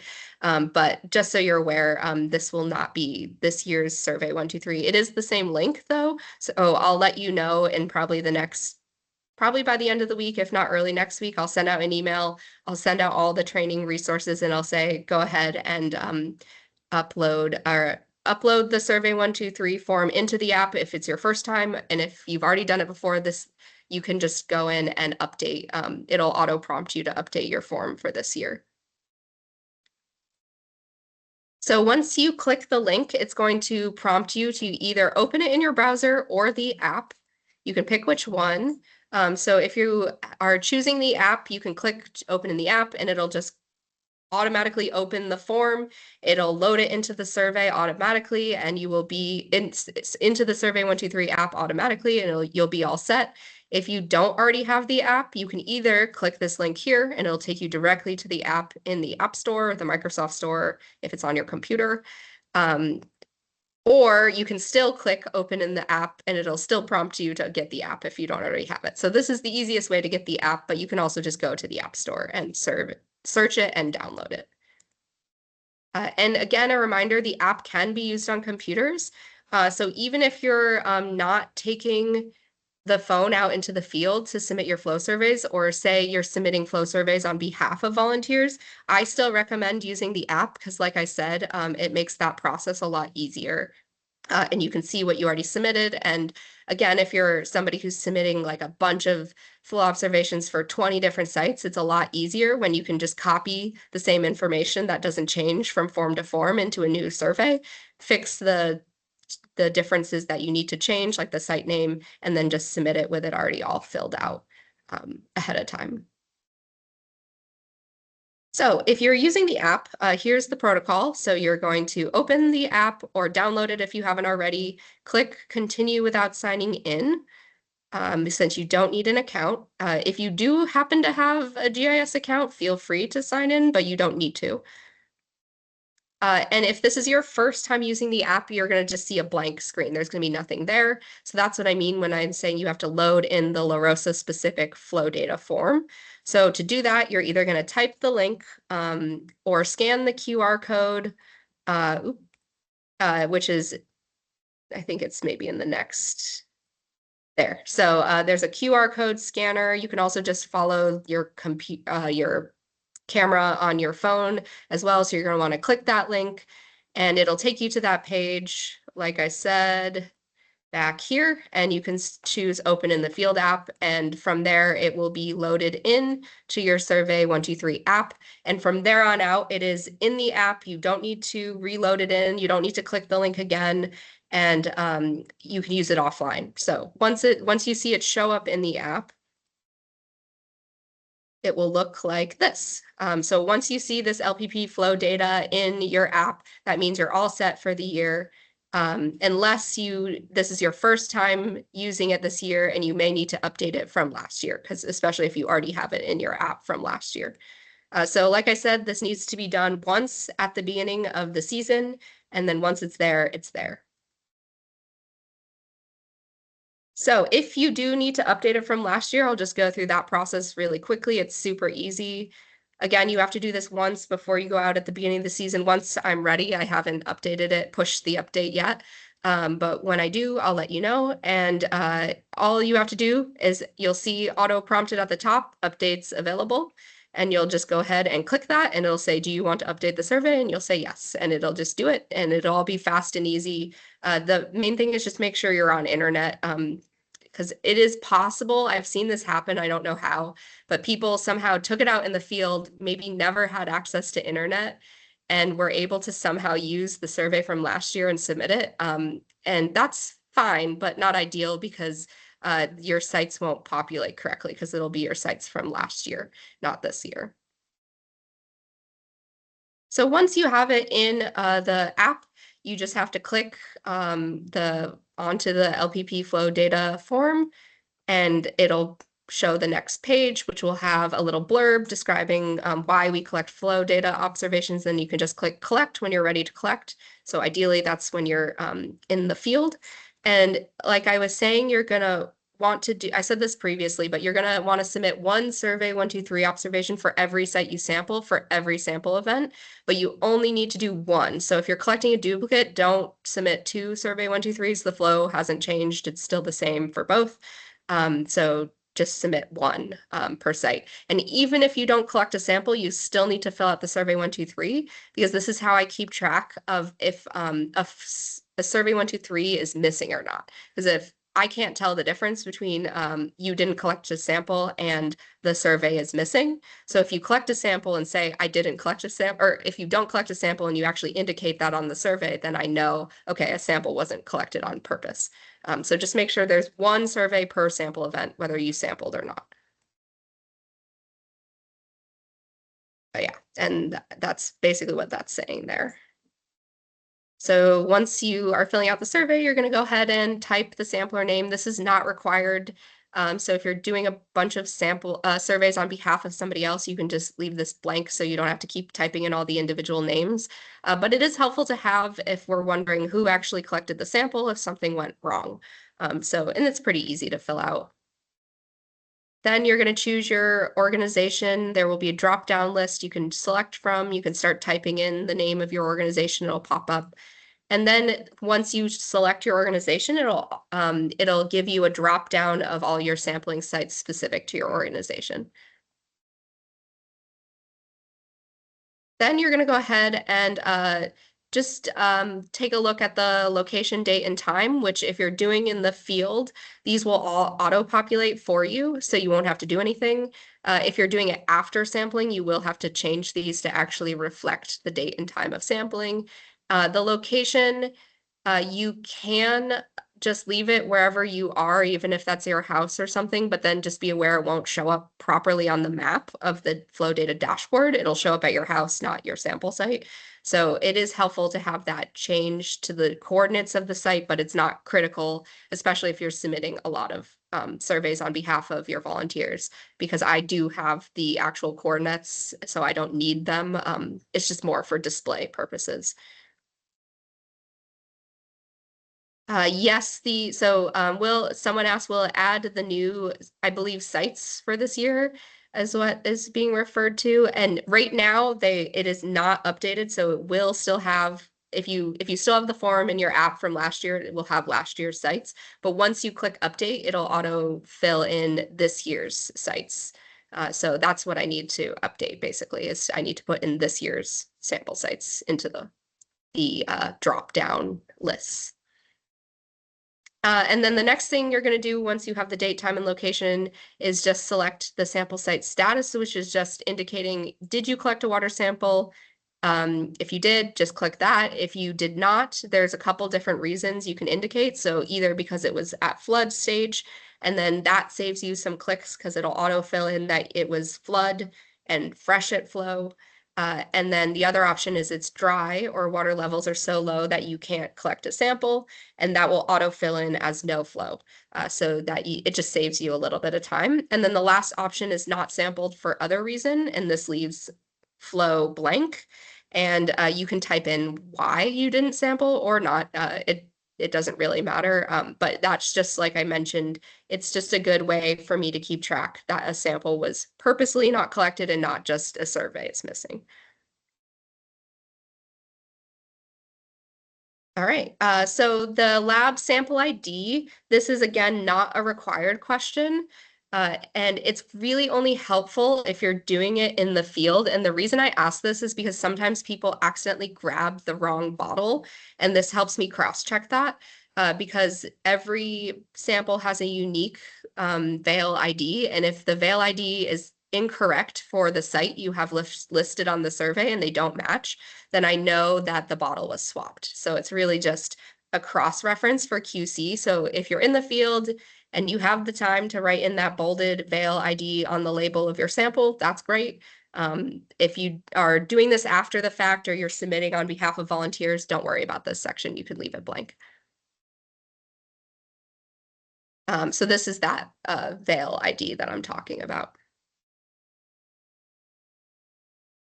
Then you are going to choose your flow observations. So we went through these: low, moderate, high, or flood. For flow level, and flow type is base, freshet, or hydro. And there's little buttons you can click, which I think only work, unfortunately, if you have cell service. That can give you more information with example photos or whatever. But there is a little blurb with some important notes in case you forget. And I do believe it gives you a warning if you choose high base, because not that you can't do that. So if you truly think it's high base, it will let you submit, but it'll just give you a little note that says high base usually don't occur. So if there's been recent rain, that likely means it's actually a freshet. So it's just a little note just reminding you of that. And then, is there visible turbidity in the stream? And yeah, I already mentioned these little links that can give you more information. Then you can take photos right in the app. So you can either click the camera icon and it'll just auto open your phone camera. You can take a photo upstream, downstream. Or if you already have the photos saved on your phone or your computer, you can attach them by just accessing your photo library. And that's what that folder icon is. And then at the bottom, there's just room for additional observations. So this is where you'd explain things like there's a beaver dam, or there's something weird in the water that isn't normally there that could be impacting water quality, or smells, or strange algae growth, anything that might explain something. This is also where you'd know maybe something like turbidity is really high, especially if it's not coming from a freshet event. Like that might be something to note, like, oh, maybe there's been like manure spread in the field nearby or something like that. So any kind of notes that might help us interpret the chemistry data is helpful. I also do find the notes that are like, I saw a bunch of frogs fun too. So if you want to add in fun notes, I do read those sometimes and it makes me smile. All right, so if you're finished, you're going to click the check mark at the bottom right here. Your keyboard might be hiding that, so you can kind of click out of your keyboard or click done or return to kind of get back to that. And if you're ready, you click send now in the screen on the right. If you are attached to internet, and the survey is smart enough that it knows if you have internet or not. So if you're getting that send now option, it means you do have internet, so it will let you send it. If you don't have internet or cell service, it will prompt you to save in the outbox because your device is offline. So that just allows you to save the data locally into the app. And then when you return to internet, you can submit those surveys in the outbox. So this does require one extra step if you save to the outbox. And you can check that in the app at any time, because you'll see like on the icon, there's going to be that green number with the number of unsubmitted surveys.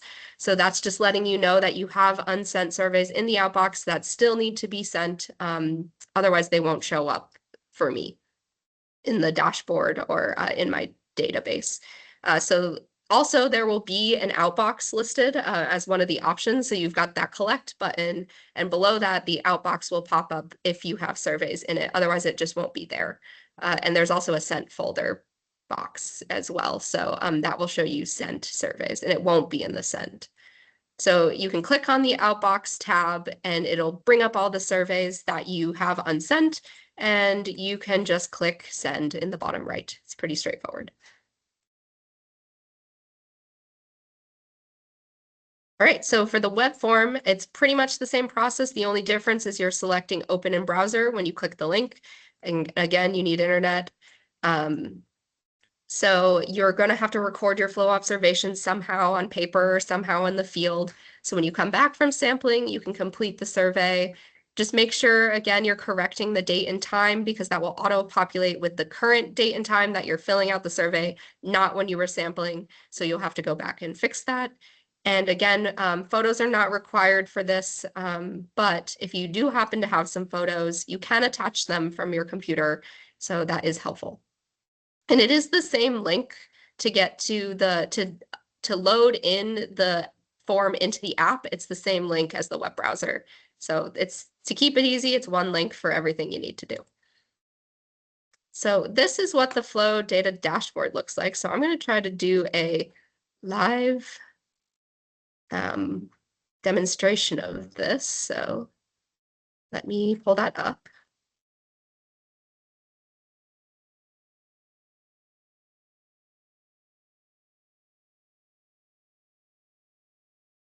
So can everyone see this?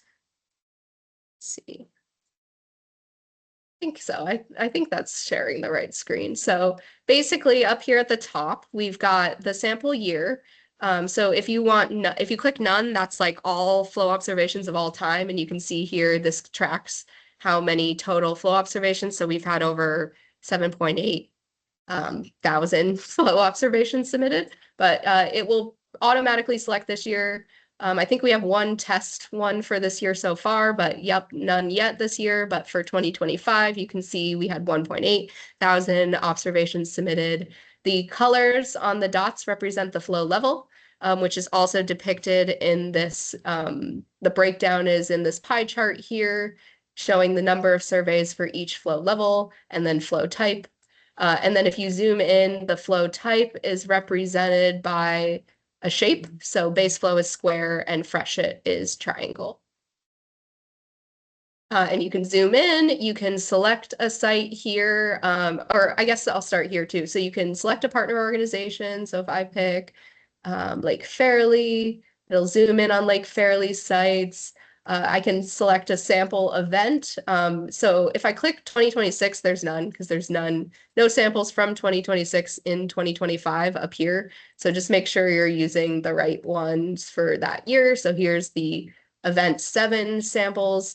It updates here in the table the different sites. And if I click on a site, it'll zoom in so I can get a closer view. I can click on the dot and it'll pull up the survey. This is one change that I'm excited. I finally figured out how to fix. Is it used to not show the time for some reason, it just showed the date, but I got it to show the time now. So if you're someone who is submitting observations on behalf of your volunteers, or you're filling out your Vail field sheets on behalf of your volunteers and somebody forgot to tell you the date and time they sampled, you can come to this flow data dashboard, look up their Survey123 as long as they submitted one, and you can actually see the time they sampled. So that's really great. So here's the photos of the site. So super helpful to have. And you can do all sorts of filtering. If you want to unfilter, you just click again. And I can make partner organization none, sample event none. And I can filter, I think it's taking a second to load.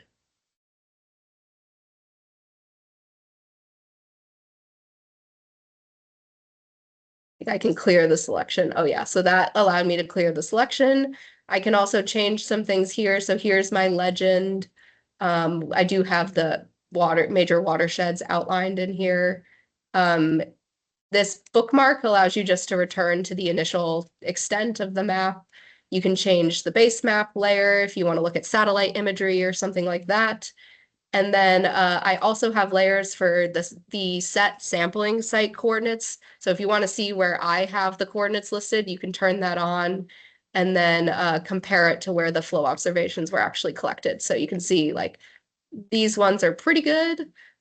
This one here, you can see it's on the other side of the trib, but it could also just be someone opened the survey at their parking location. So that doesn't always mean anything, but I do check the photos. That's why the photos are helpful. So I can check and see like, okay, that looks like that's probably the correct site if it matches. Like, yep, it's right near that same bridge. So yeah, it's probably fine. So yeah, so this is all super helpful and easy to use.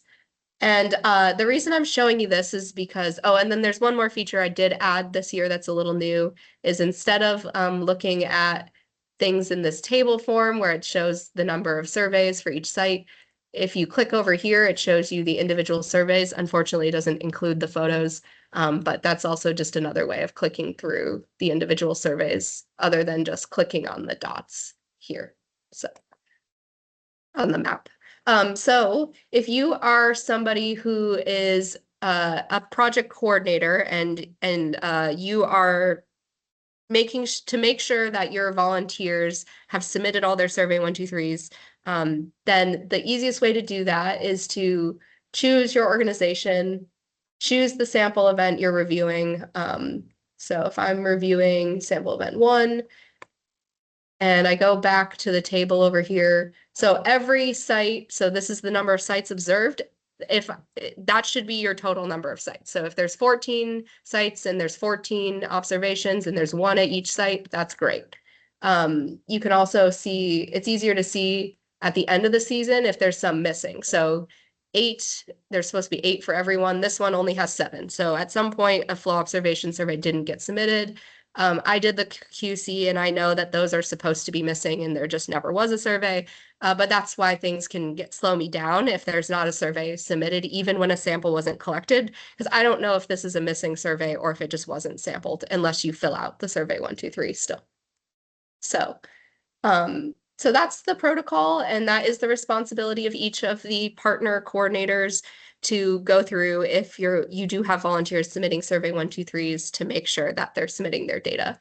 I do know a lot of groups tend to have their volunteers submit like a backup, like either piece of paper or like photo of the flow observation information, just in case something happens with the Survey123 or they forget to submit it. So it could be a good idea to have a backup paper field sheet, or yeah, just send like a screenshot of the Survey123 info or something, or have it saved somewhere. So we can get that information if the Survey123 isn't submitted.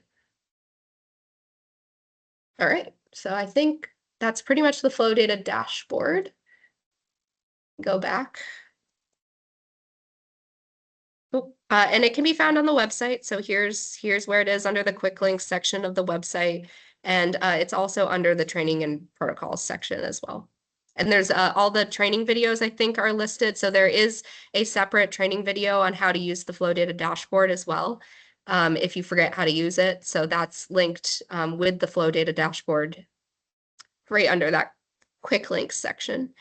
And there's Survey123 videos as well for how to use the app and how to use the web browser. There's videos on how to do that too. All right, so any questions, strategies, or any input, lessons learned? Because I think the Survey123 is a relatively new thing that we started doing like maybe three years ago now. And I think it's been going well, but I think we've hit some bumps. So different people had different strategies. Some volunteers don't like to use it, some do. So any thoughts? Yeah. Yeah, so the link is going to be in the partner guide, which is linked on the website, or I will send it via email. So I'll send that out when it's ready to be updated, and I'll send the link and the QR code. Yeah. It's also in this training presentation, which the slides will also be on the website. So you can get it through this training presentation, but the partner guide is probably faster. Joanne, I think you have your hand raised. Yeah, I was going to say, I really like using the survey. And I hope you tell me if it's obvious I'm doing something wrong. But one thing I figured out was we have a lot of sites, like, I don't know, 14, 15, 16, something like that. And so after, and it's a lot of miles because it's around a lake, Thomasine, which is kind of large. And so at the end, there's usually 3 of us, and I usually do the survey and some other things, but I would like try to get it ready. If it was just at the end and I'm waiting for, the others, I would start the next place we're going to. And I found out it was putting the wrong time down because I wasn't there yet. And then, so then I wait. Now I wait. Till I'm really there. So there are some not quirks, but just no, that is a quirk. Yeah. You can. So if you do want to be proactive and keep doing that, you can, and you can actually edit the time. So you can just go in and click the time and change it if you want. Also, I will say I only flag if the flow data time is like, because what I reference for times for the database is what you put on the Veil field sheet. And the only time I reference the Survey123 is if it's missing from the Vail field sheet, and then I'll check on the Survey123. But unless those times are like over an hour different, I'm not gonna flag it. It And doesn't if have it to is be, over yeah. an hour different, then I look to see, did you submit it in the field or after the fact? Because I can tell based on the location. If no location is input, it'll show up as 00 off the coast of Africa on the map. So if that happens, then I'm like, all right, I'm gonna ignore that time because that's from the flow data, because that's probably just after the fact. And yeah, so but if I see that you collected in the field and there's photos and things like that, then I usually go with the time that's in the flow data survey rather than the Vail. If it's way off, by the way. That's like if it's like hours or days off. So which doesn't usually happen. So yeah. Are there any groups that like use a mix of like have their volunteers use both Survey123 and paper sheets?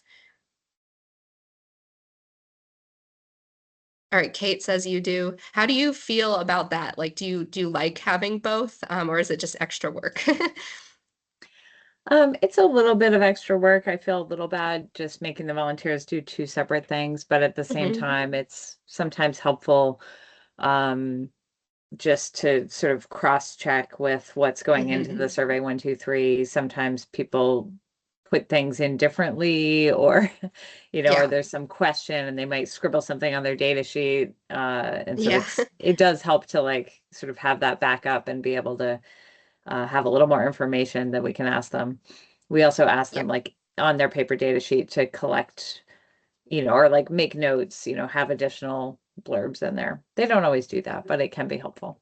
Yeah, totally. And some groups I know you collect additional parameters like E. coli samples or temperature, or like I've noticed some people do flow measurements too, which is great. So, if it makes sense to have a paper field sheet and do the Survey123, yeah, that makes sense. And I really appreciate the volunteers doing the Survey123, even if there already is a paper field sheet, because that helps me a lot. And I think it does help the project coordinators too, so they're not entering it all into Survey123 by hand.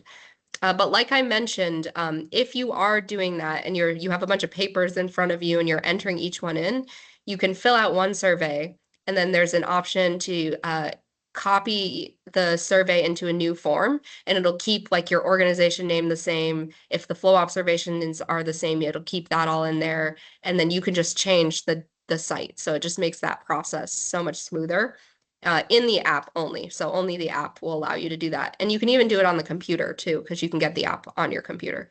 So I've found that helpful. And then it also allows you to edit the forms as well. If you do need to make a change, even after it's already been sent, you can still edit it.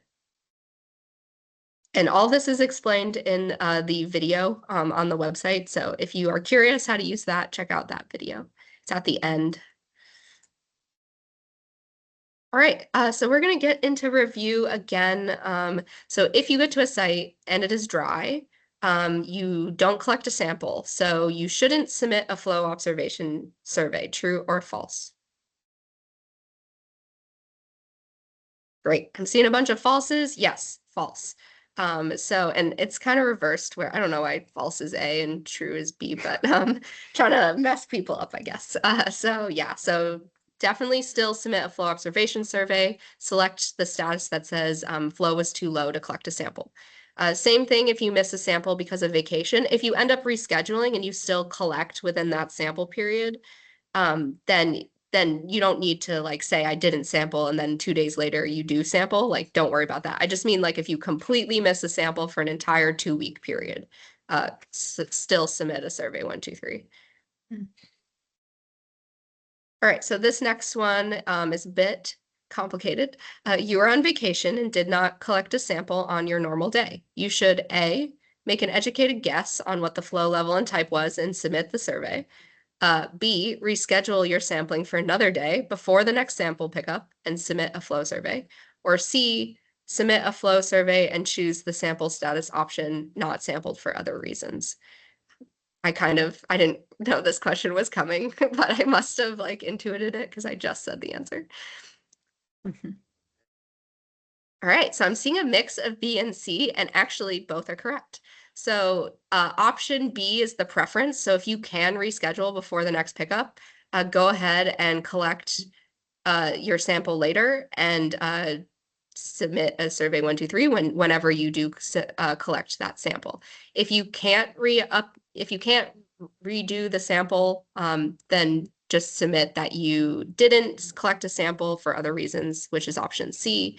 One other option is you could, in theory, collect 2 sample events in the same period. Like if you missed you missed event 3, and during event 4, you collect both 3 and 4.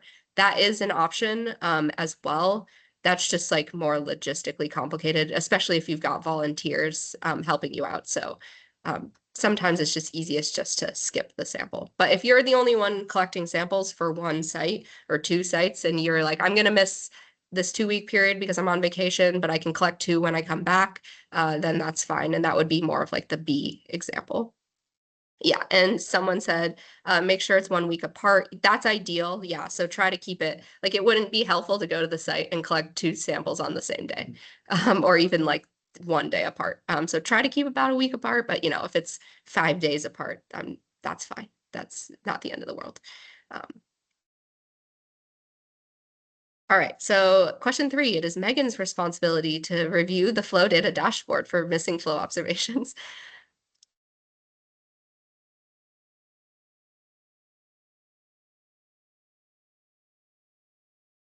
All right, yeah, so I'm seeing a lot of falses.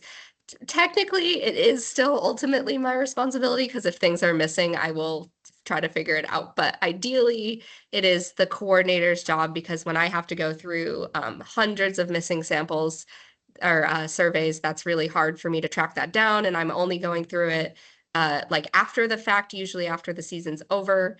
I am trying to have the technician, that's part of their job, is they're going to be just checking in a couple times throughout the season. So they'll check in probably after like the first sample event or 2, and then one more time halfway through. And they'll just check in and see if anyone's missing and probably send an email being, oh, you're missing some surveys. So try to track those down. So yeah, but ultimately it's a lot easier if you all are doing it for your group after each sample event and catching those missing ones right away before we forget what happened. So. Okay, now we're moving into sample preservation. So all the samples have hold times, which are basically just saying when the sample expires, and it's too long after collection to have an accurate chemical reading of the parameter in that sample. So for chloride and nitrogen, it's 28 days, so 4 weeks. And for phosphorus, it was moved from 4 weeks down to 3 weeks. I still think that it's fine, like up until 28 days for our purposes, because we're not getting down to the nitty gritty of it like the chemists are. But the chemists have to say technically after 21 days, the sample is no longer valid. When you're storing your samples, I recommend that you don't keep them in a bag because if a cap is loose or something, that's how it's going to leak. So it's best to store them in these sample racks in order, so it makes it easy to check them, make sure they all have the correct labels and they're nice and organized and sturdy. I know I have those kind of crappy racks that I bought because they were cheaper. So those ones are probably really only good for the plastic tubes because the TP tubes are little skinny and also tall for those, so they fall out easily. So I'm trying to phase out and have just these sturdy racks that are just better. But some of you might still end up with one or so of those bigger racks that are less sturdy. Oh, and then keep the samples in a safe place before the drop-off and wherever they are for the drop-off, especially nitrogen. Make sure it's labeled as hazardous, especially if you're keeping it in like a fridge where someone else might encounter it, just so I don't know why someone would want to drink a sample anyway, but of course, no one's touching them and there's leaky sample on the outside. Generally, we're only putting 2 drops of acid in the sample, so once it's mixed in the sample, it's probably not going to like burn you at that point because it's diluted enough, but it's good to just be cautious. And also sometimes we're sampling kind of polluted, dirty streams that might also be unsafe to touch or drink. So, yep, keep those 2 things in mind. The chloride and TP bottles, so the glass and the green cap, do not need to be kept cold or acidified, but it doesn't hurt to keep them cold. I wouldn't acidify them. That's not a good idea. So don't do that, but you can keep them cold. That's not a problem. But it doesn't need to be kept cold. So if it's easier to just store your samples all in one place, you can keep them cold. If it's easier to split them up, that's okay too. Nitrogen is the blue cap. This is the one that if you are collecting it, a lot of the groups don't collect nitrogen because it is more complicated. Store the samples on ice or refrigerated as soon as possible after collecting. Ideally, you're actually bringing like a little ice pack and a little lunch box out into the field with you so you can immediately put it on ice or ice pack. But just try to get into the fridge or as soon as possible and acidify within 24 hours. Yes, it's okay to keep the chloride and phosphorus in a cooler or just sitting on the rack on top of the fridge and the TN inside of the fridge. That works perfectly. No problem with that. So if you are collecting nitrogen and you're doing an acidification, you are going to need to acidify because this is kind of a more hazardous process. I limit who can do the acidification, so I try to just keep it to 1 or maybe 2 people per group. And it should be the project coordinator and it should be someone that I've checked in with. And if you do need a volunteer to do it because they're too far away to get the samples to you to acidify within 24 hours, I can make an exception. They just have to meet with me and we need to go through the training. But generally speaking, it's a lot safer just to have one person doing the acidification on behalf of everybody. So I'm going to go through that process real quick. If you're not collecting nitrogen, you don't need to worry about this. So the first thing is making sure that you've read the safety data sheet and signed the safety agreement. So if any of you you're not collecting nitrogen, I think you might be. I don't know, we can look, I'll double check, but I have the forms for you to sign right now. Everybody else, I'll send out an email, the safety agreement forms that you can sign and email back to me. You can send a picture of it, a scan, whatever is easiest, just get it back to me. So I know that you've read that agreement. And then if you let anybody else besides you collect the acid, they definitely need to sign this as well. So do that first. Then you're going to want to make sure you're in a safe location, set up, no kids or pets like running around that might knock over samples. And try to be near a sink. Definitely don't acidify it in the field.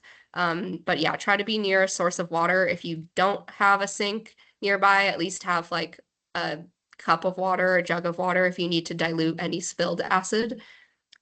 So then you're going to want to make sure you're wearing the proper clothing. So we have these safety glasses, put on your gloves. Remember not to touch your face once your gloves are on. Another thing to just watch out for is when the gloves get old, they sometimes rip. So I just had mine like rip. So just make sure that there's no like holes in the gloves. And if you have long hair, tie it back. If you have baggy sleeves, maybe roll those up or take it off. Ideally, if you have some sort of like lab coat or an old shirt, that could go over, because if you accidentally get like a little drop of acid, it does put a hole in your clothes. I've had that happen. So it's kind of annoying. So yeah, so once you're all set up, you'll line up your samples kind of here in the rack. And the first thing I do is I uncap all of the samples that I'm about to acidify so that they're all ready to go and I don't have to touch anything once I've opened the acid. And you are going to then take the acid. So it comes in a secondary container. It's in a dropper inside a secondary container. It'll have a warning label on it saying it's acid and it's hazardous. And I put a little like paper towel on the bottom because a lot of times the acid gets caught in the cap and it kind of drips down. So just be aware of that, which is why I wear the gloves, even if you don't spill anything, because there might be acid on the outside. I do try to clean them. I do clean all of the acid droppers at the start of each season by just rinsing them off. So that is, so you should get one that's clean, but again, always wear gloves. And you can do that too throughout the season. If you notice there's a lot of acid dropping on the inside the bottle, you can just give it like a rinse and dry it off with paper towel, just make sure you're wearing gloves as you do it. And someone asked, and that's a good point. It does turn dark, so it comes clear and it's now black. That just means it's oxidized. It still works. It should be fine. I did have one issue last year, which I don't know why, where one of the groups they were acidifying and it just wasn't registering on the pH strips. So if that happens, we'll get you a new acid dropper. So, or if you run out. So if you run out, I try to give out bottles that I know have enough. But if for some reason you go through it quick and you run out, try to let me know as soon as possible so I can get you a new acid. So once you're ready to acidify, you'll open the secondary container. I'm not gonna do it. Take out the acid, open the cap, and put those down, and then put 2 drops into each of your samples. So they are then acidified. And then before you recap any of the samples, recap the acid dropper, put it back in its container and close it and put it back in the rack. And then you can then recap all your samples. So I'm going to recap this sample here. Pretend there's water and 2 drops of acid in here, and then you can just make sure it's threaded properly and then give it just like a couple inversions to mix it. And that's pretty much it. If you do, last thing is when you're taking your gloves off, I would actually do that before you put the samples away so you're not touching door handles or racks or whatever. So take the gloves off. Make sure you're grabbing the glove with your gloved hand. You can kind of pull it off so it goes inside out as it does. And then I can kind of reach under to the inside of the glove, and this one ripped, but try to get it off without touching the outside of the glove. If you do get acid on you, it's not like it's gonna go through to your bone. I have gotten acid on me by mistake by like brushing, like it dripped in front of me and I accidentally put my arm in it or whatever. You just rinse it with water for 15 minutes. It's probably best to contact a medical professional if you're concerned, but the SDS says to do that and to rinse for 15 minutes.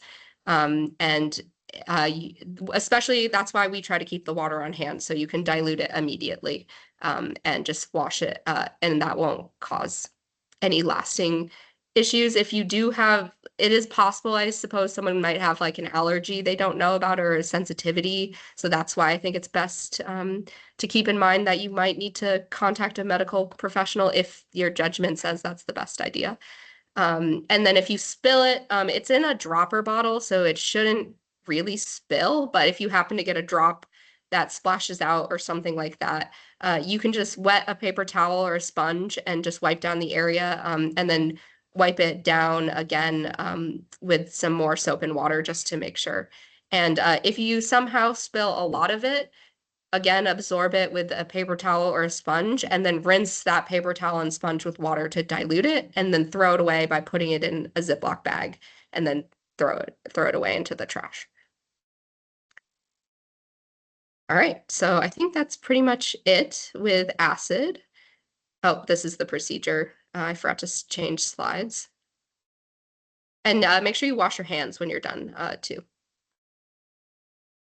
So for a quick review, nitrogen must be acidified within blank number of hours of collection, either A, 48, or B, 24. Yeah. Yeah. Yeah, nice to meet you. Yeah, thanks for coming. See, a couple people have another meetings also, so thanks for attending. All right, so I'm seeing a lot of Bs. That is the correct answer. So within 24 hours. Oh yeah, we're 2 minutes from the end. So I will rush through here. So TP has a hold time of 21 days, and all volunteers can perform nitrogen acidification. This is false. If you do need someone to do that, just let me know. And 2 drops of acid are required. Safety in the field, make sure you're carrying a cell phone and letting people know where you are. Don't go onto private property, especially if there's no trespassing signs.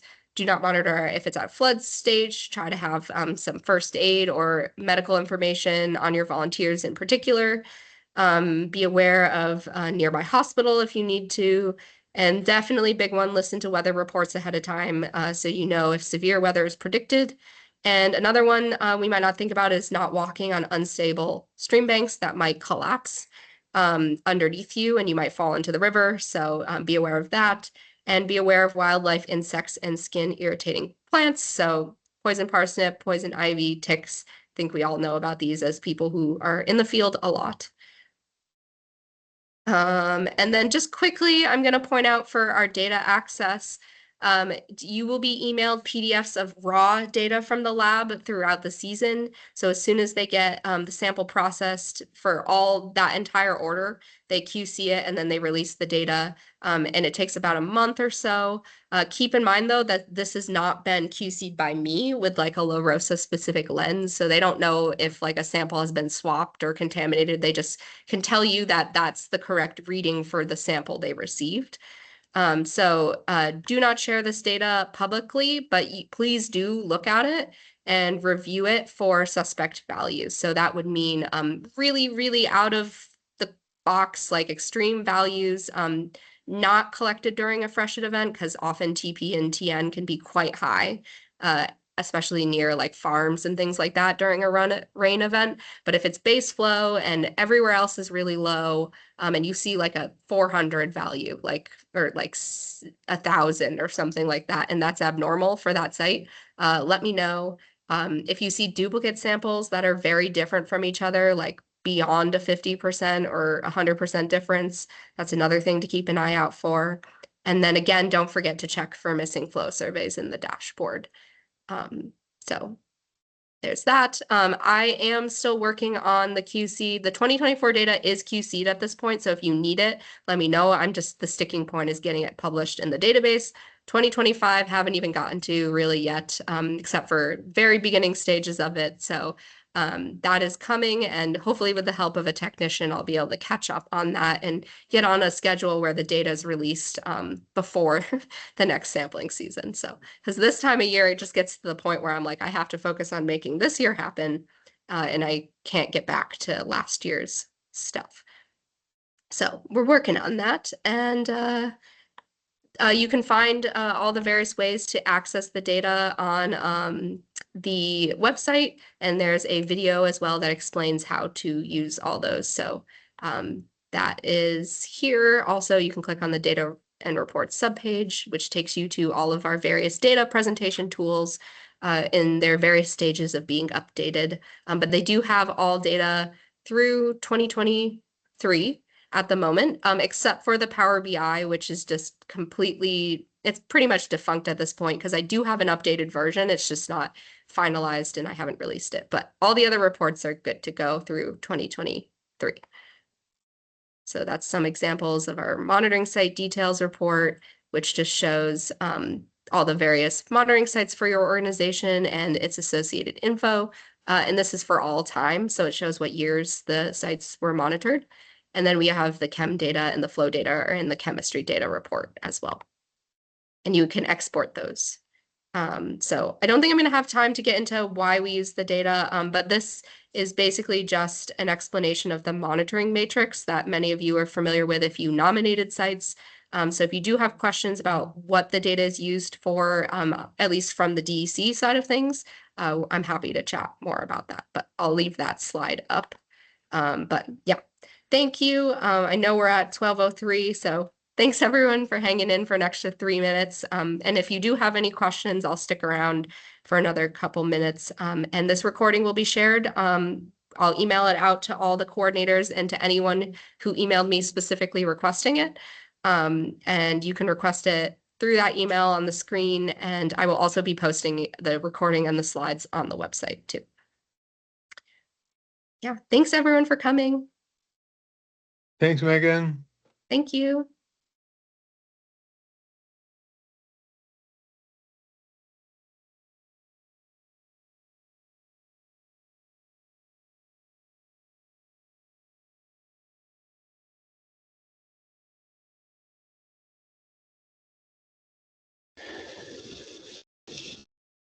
Great job. Thank you very much, Megan. Thanks, Rudy. I'm sorry you weren't able to make it, but Yeah, totally me car too. issues are a pain, so. Yeah. Mud season in Yeah. Vermont I know. I hear you. every year. And thanks, John, for coming. Is there any sampling occurring on Englesby and Burlington? There was, but we actually just completed it. So I don't believe there is any happening this year, but we have enough data at this point. But we could always return to Englesby for sure. Perfect. Thank you for signing these. Yeah.